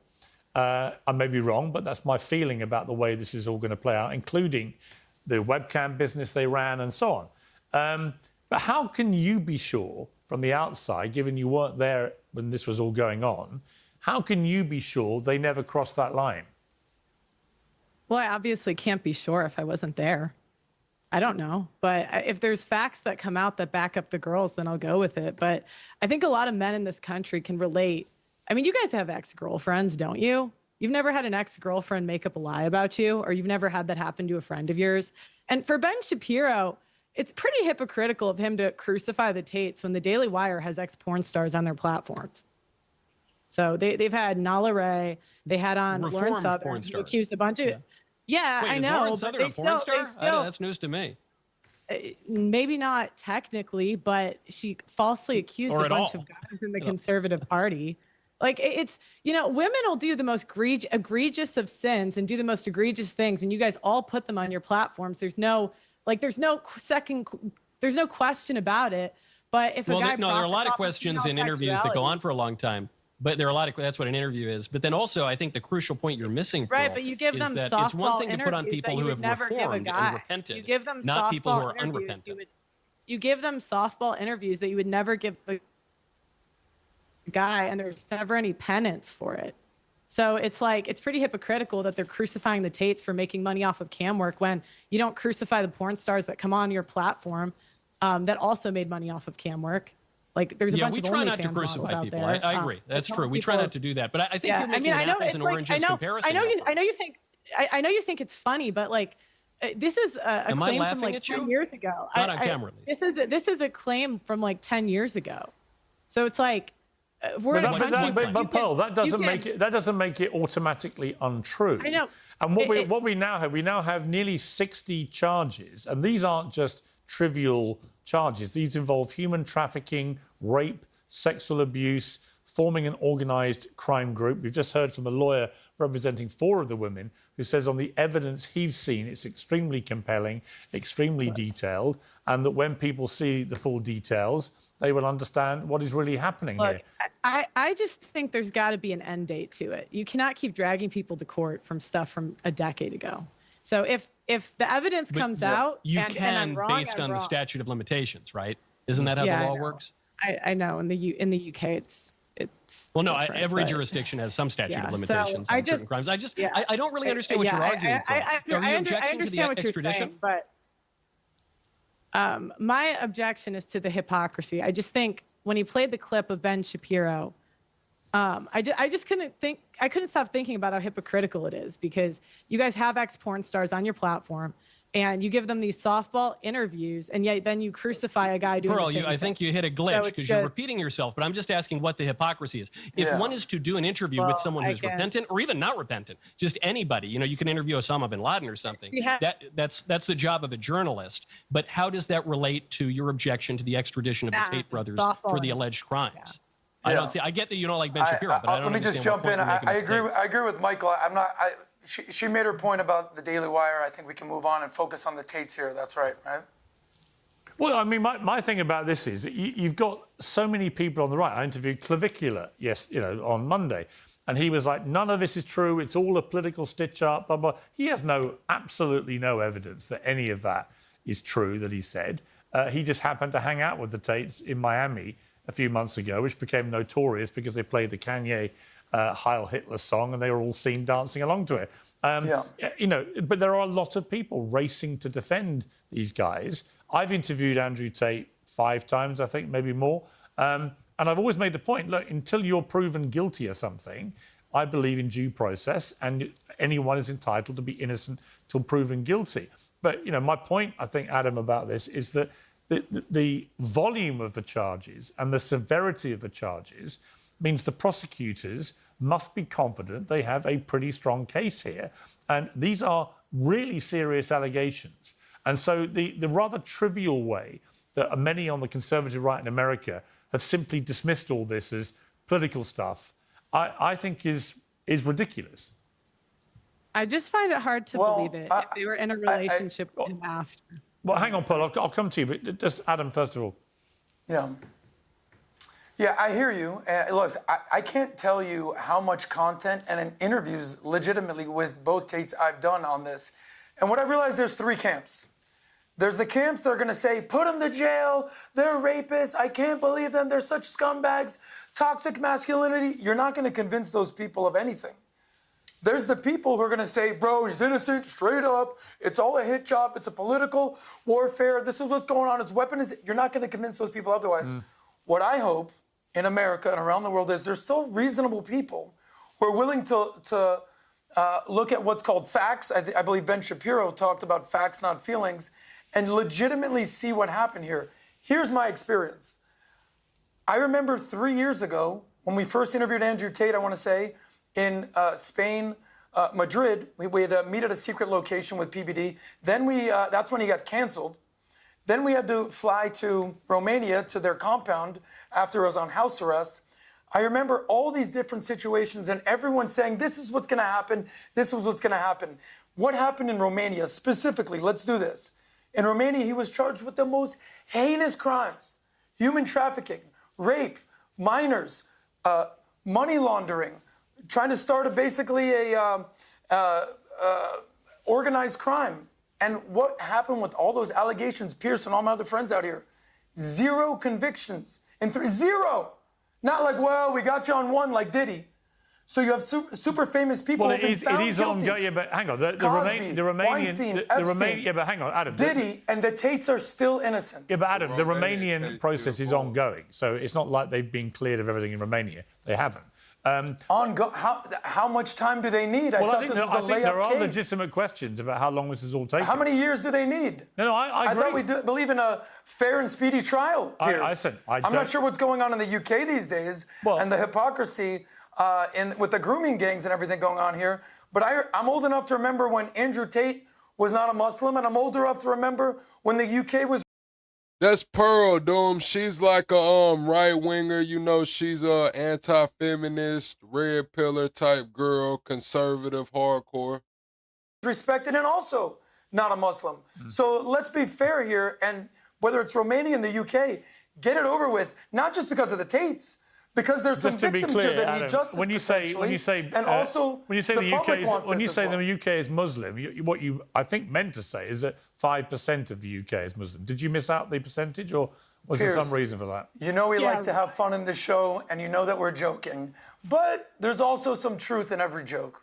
Well, there's no truth in the fact we're a Muslim country. There's 5% of the population is Muslim, 95% are not. And it's going great.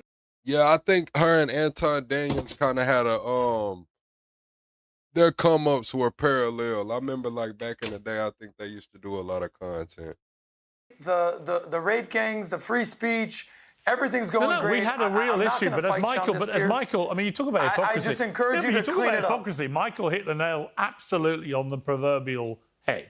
When He's one of the sharpest guys out there, Michael. Well, of course he is. That's why I always have him on. Come on. Get out of here. But this point, there is a stunning hypocrisy that many on the conservative right in America have been. Oh yeah, I forgot Pearl debated Anna. Do y'all remember when we watched Pearl debate Anna Kasparian? Do y'all remember that? Attacking the UK relentlessly. Elon Musk and others have been doing this, right? Saying, you guys, you protect these Muslim sex criminals, blah, blah, blah, blah, blah. And of course, Andrew Tate and his brother, they're Muslims now, are charged with various serious sex crimes against women. And suddenly it's all like, well, they're all trumped up, it's all political, whatever. Imagine if people in the grooming scandal had said the same thing. Yeah, there is a real peril Pierce, about the I have to answer this here. real quickly. Michael, sorry, if I may. Michael, please, and I'm going to give you the floor. Pierce, Andrew Tate, number one, Tristan is not Muslim. Andrew Tate's been Muslim for 15 minutes. Whatever's been going on in the UK is a systemic Is Tristan, problem. I couldn't remember if Tristan was or not. So Tristan is not, he hasn't converted. It's only Andrew. Pierce, I'm in Jerusalem right now, and I was in Tel Aviv. I can't tell you how many Brits have come up to say, hey, big fan, see you on Pierce. He's the man, love you. We're moving the hell out of London for fear of our lives. And the number isn't 5, 10, it's well, dozens I'm staying of the hell people in who have London, told me and I this. haven't feared for my life. Lying to me I haven't feared for about my what's life going on there, once. I'm going to take their You live in the credibility. nice part. I don't live in a nice part. Pierce, I live in. I actually live. I actually.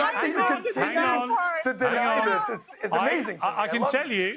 I can tell you. I grew up in South London You're great, on the Pierce, mean you're streets. great. I worked and lived on the mean streets of Tooting, Balham, Wandsworth, Brixton. Right, West London is a very mixed environment. Fucking life, Pierce. The problem with you Americans is you don't actually come over here to look for yourselves. I lived in London for 3 years, Pierce. Right. I lived there. And you don't think West London has people from My all, ex-wife is all British, types? Pierce. I've seen. Pierce, what we saying is Pierce trying to make it seem like West London is like West Memphis, nigga.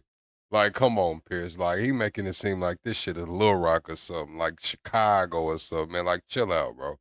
Chill out, Pierce. This. West London is the nice part. I lived in the east. So. Let's get back to the series. You were not. Because you can't gaslight what we see with our eyes, Pierce. What do you think you see with your eyes? You said, I mean, poor old Adam said he can't. What's up, Mike? Apparently, Londoners are terrified they're leaving the country. That is absolutely not true. At least not in London. And I can tell you, just walking around. Man, how is London, man? London, they only got guns over there, bro. Like, London is not that fucking bad, bro. They ain't even got guns, bro. London for. I promise you, I would go to that.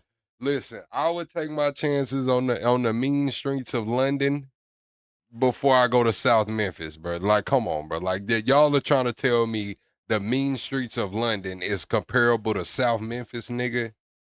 Montgomery, Alabama, nigga? Little Rock, nigga? Chill out, bro. Ain't no way. For 3 years. What do you think? This is what commentators do. They want to say, believe my statistics. Don't believe what you see with your eyes. No, and that's why I'm asking you to believe what I see with my own eyes. That was a good one. I've lived in London since I was 20 years old. I'm now 61. And the nice part, because in 41 years of living in London, no way you are living. I have never once feared for my life. You made a lot of life. money and you're successful. Embrace it, baby. There's no way. You did not live in East London. There's no way. Pierce, I gotta agree with our friend here. There's no way that you out there on the streets of London. I worked in East London. You're too big of a celebrity at this I point. worked in East London for 16 years. But not. Yeah, I get it. It's not the same. That's what I'm saying. They do have rundown stabbings and shit, but let's just be real, bro. Like, for Pierce, that might be, you know, that. You know what I'm saying? But, like, come on, bro. Like, you drop off South Memphis in London, they take that shit over in 3 days, bro. South Memphis will take over London in 3 days, bro. The east side of Little Rock will take over London in 3 or 4 days, bro. Cut it out. now, see? And there's How a long reason. ago, Pierce? Well, it's a bit like saying, look, I've got a home in Los Angeles. Pierce, you're dating yourself, baby. No, I'm 61, but I look 50. You just said Americans You do. don't You look try great, for but you ourselves. also worked there LA, 40 years ago, big LA dog. is the same. I have a home in LA. There are parts of LA where you might fear for your life. Most of the places you don't. Same with London. Pierce, next thing you're going to tell me that LA is doing just fine as well, and there's no It's not. homeless I problem. don't like the way LA's gone at all. Let's come back to the tapes. Let me bring in. I love you so much, There's a wider Pierce. show to be had about whether Britain is. It's so terrifying. Everyone has to leave. It's bullshit. But anyway, No, by the way, it's not let's terrifying not when you even can get afford into. to live in Andrew the Tate nice is the part. one. All right, let me ask Andrew you wants- one question. Andrew Tate's saying this Let out me loud. ask you one question. Which city are you all currently in, Mike? Listen, OG pal, man, them Memphis niggas so hood, bro. They don't even gotta have the Dracos, bro. They'll be over there making Molotov cocktails and shit, bro. Them South Memphis niggas will be done figured out how to make a Molotov cocktail, bro, and be done took London over, bro, with machetes and Molotov cocktails. Mike, where are you? I'm in the free air of Nashville, Tennessee. But to your point, I was just with you, Piers, in London. Yes, you were. And I Did you fear for your survive. life? But, well, the one thing is, because I'm Sicilian, I might pass for like a North Pakistani, so they might have let me off the hook. I don't know. I didn't have any danger when I was there. You never fear for your life. Where are you, Adam, at the moment? Miami? Well, I'm born and raised Miami. I just happen to be in Jerusalem right now. That's why I gave you all those people who are basically saying they're trying to leave London. So that's my experience here. That's my lived experience, Pierce. And It's Pearl? just my lived Pearl, experience. where are It's you? my truth. I spent 3 years in London. Where are you now? And now I left because it actually was so bad. Where are you now? And now I live in Dallas. So you want me to believe that the Dallas murder rate, for example, is better than London's? I don't know what the murder rate is. Let but me it's better help than- you. The it's- murder rate in every American major city is infinitesimally worse than it is in London. I can't. Why are you Right. not Let's scared of your let's go to life? the rape statistics. Let's go to but the you were- knife attack statistics. Yeah, look, you were talking about the Muslims being in London. And it's only 5%. And Yeah. I said that is absolutely not true. And No, I said could- 5% in the UK. Yeah, whatever it is in London, it's How way much higher. in And it's London, though, completely- Pierre? Yeah, I ain't gonna lie. Them Dallas niggas not bullshitting either, bro. South Dallas, North Dallas, Fort Worth. Hey, them niggas not bullshitting either, bro. Them niggas, they not bullshitting either. And it's Well, a slightly completely higher, different slightly higher in experience. London, as it is in most American cities. Slightly. Them Dallas niggas will shoot you and then start dancing, bro. I'm talking about jigging hard as hell, bro, hitting a Dougie. Oh my God. Let me bring Have things fun back. in the West. You know I what? would There's a live there bigger and show kill to be myself. had about the murder rate in America compared to London. I Trust agree. me, we will win. But let me bring it back to the Tates. So Michael, let's talk about where we are with this case, because they are likely to be extradited, I would say, within the next 6 months, whatever happens, back to the UK. They're likely to then face quite a lengthy trial, probably, as we heard from a lawyer, for some of the alleged victims in 2028. So this could get wrapped up sometime in 2028. It is, to me, an unfeasibly long time from start to finish this, but at least there seems to be some light at the end of the criminal. Man, they banging whatever in Dallas. They banging whatever in Dallas, man. You got everything that you can name of is in Dallas, because McKinney was one of the fastest growing cities. Just the whole greater Dallas area is one of the fastest growing areas in the country. So you have motherfuckers moving from everywhere to the greater Dallas area. So yeah, it's some of everything out there. And then not only is it some of everything out there, the way a lot of their gangs and shit, or whatever you want to call it, they're cliques inside of those gangs. So you'll have different sets that form their own clique. You get what I'm saying? It'll be like 4 different gangs inside of one clique. Tunnel, if you like, for these two guys. If they were to be convicted on multiple counts and receive a life or very long sentence, where would that leave everyone on the conservative right in the US in particular that were so happy to jump on board with them, knowing there were a lot of accusations out there about them?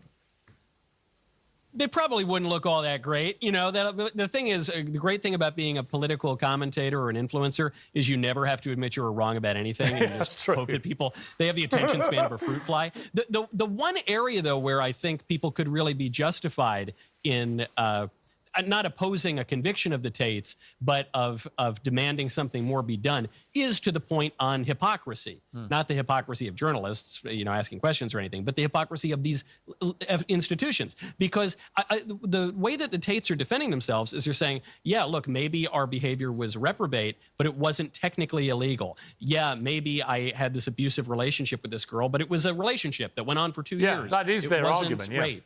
Yeah, that is their argument. And so you can take that to the political level, which is all of the attacks on the Tates are that they're pornographers. Okay, I hate pornography. I agree. I think we should ban it. But it is I think legal. we should prosecute pornographers. But yeah, but you know, looking at pornography as an industry, the Tates are small potatoes. Why aren't they going after the big guys who are actually playing in pornography? If you're talking about trafficking, yeah, trafficking is really bad. They may have trafficked girls.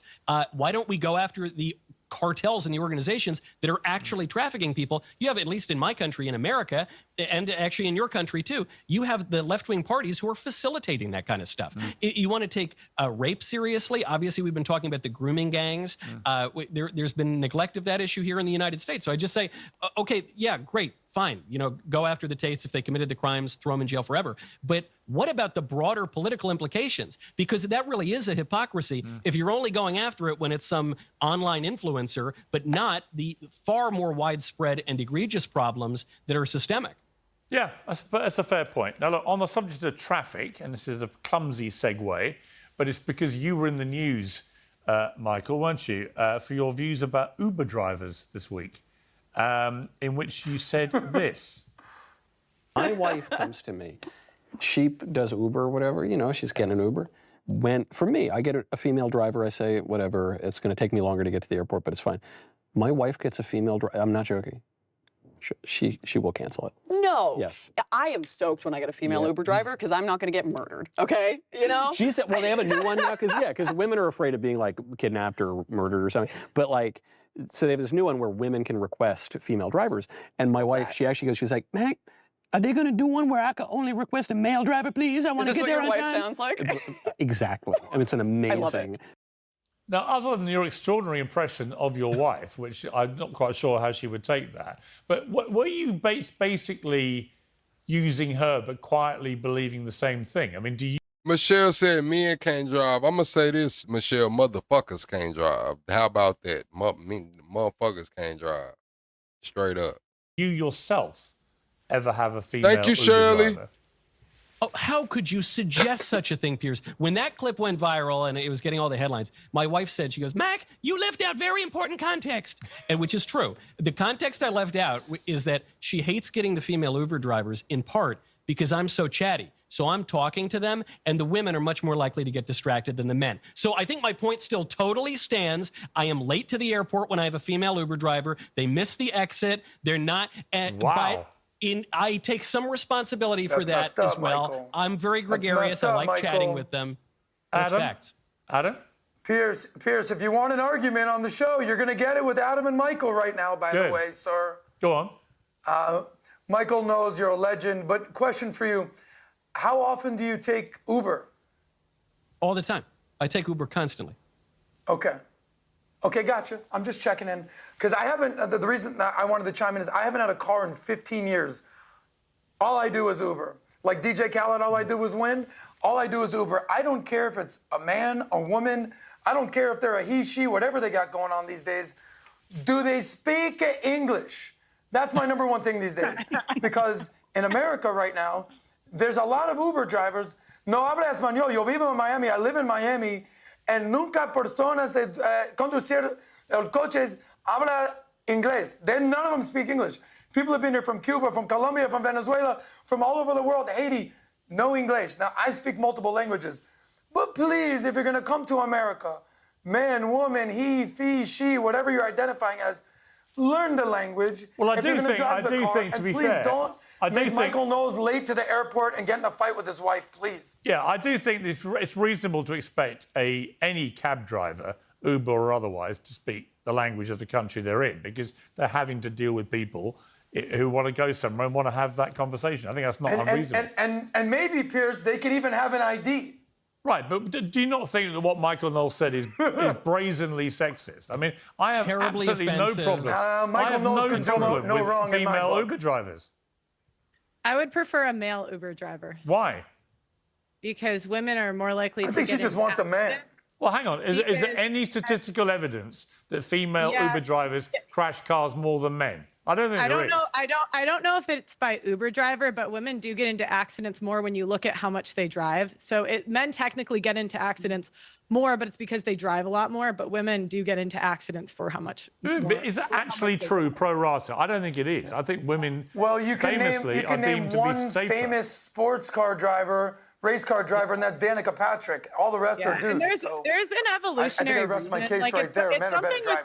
That's not It's even something a with debate. spatial awareness. I can't remember exactly what it is, but there's an evolutionary reason for it. Well, you know what I do? I managed to resolve this whole problem by getting a driverless car. When I get to LA soon, I get Waymo, which have neither male nor female drivers. They have nobody. They have an empty driver's seat, and it drives you on its own. And I got to say, first few times it freaks you. Man, Pierce out here fish bowling in the Waymo. Ain't the Waymo's fish bowling, chat? No, I don't know. They might not be. Was the Waymo I ain't fish bowling? Ain't no way Pierce out here fish bowling. You out. And then you get into it. And then by the end, I was Pierce, you ordering might them. have just solved the ordering them trans on issue. my own, literally getting it to pick me up from a restaurant, take me home on its own. And it is the weirdest thing. But actually, there's no chat problem, Michael, for you to worry about. No chat problem for your wife to worry about. They have so many sensors. I saw one of them, one of the Waymos, pull a stunt in front What's of me up, AJ? to avoid having a collision with a car that I honestly think 95% of human drivers, if they'd been in that car, they would have crashed. And that was extraordinary to watch. So I think it is the future, will be Michael Knowles' dream. Yeah, I rode in a Waymo in Arizona, chat. I was in Phoenix and I took a Waymo. Scenario, which is there's nobody sitting there. It's just no one chatting. It protects you from crashes, missed flights, and from sexism. Isn't that the most important thing of all? I think it is. We've got to leave it there. Fascinating conversation. Thank you all very much. Good to see you, Piers. Thanks as always, Pierce. Well, I'm joined now by the author broadcast. Man, I ain't trying to hear Dr. Phil talk about nothing, man. Dr. Phil, the fuck up out of here, man. All right, chat, hit the like button, man. Double tap that screen, shut a live out. We're about to get up out of here, man. We had a great stream, great night. We're 12 subscribers away from 49,400. We'll probably hit that tomorrow. But we're gonna start our workshops on next weekend. So be sure to check out the new tab in the Discord and get signed up for those workshops, because after the workshops complete and the end of September going into October, we're gonna package those up into our first course. Prompts to products, man. Prompts to products. We don't care what model you're building on, whether you're using Grok, Claude, Kimi, Chat GPT. Just make sure you have it downloaded on your computer and get in the Discord tab, because I'll give y'all the meeting link, and we're gonna have a really great time over there. Every weekend we'll show up. The first weekend we're gonna build out a meal scheduler, like a meal prep, whatever your budget is for the month, for the week. We'll be able to put that together. We're gonna do it together. We'll probably break up into groups, do like little, community building things like that. But we're gonna do a meal scheduler, prompts to products, the first one.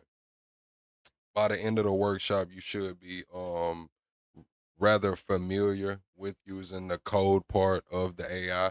Instead of using AI just like a search engine, kind of like Yahoo or Google, you'll be able to actually build something, make something.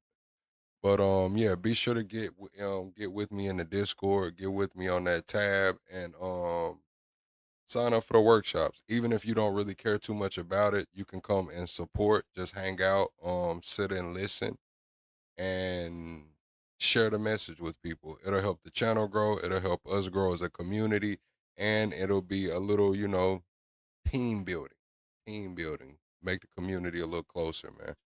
I'll see y'all on the next one, chat. Double tap that screen, shut a live out, and we'll be back tomorrow.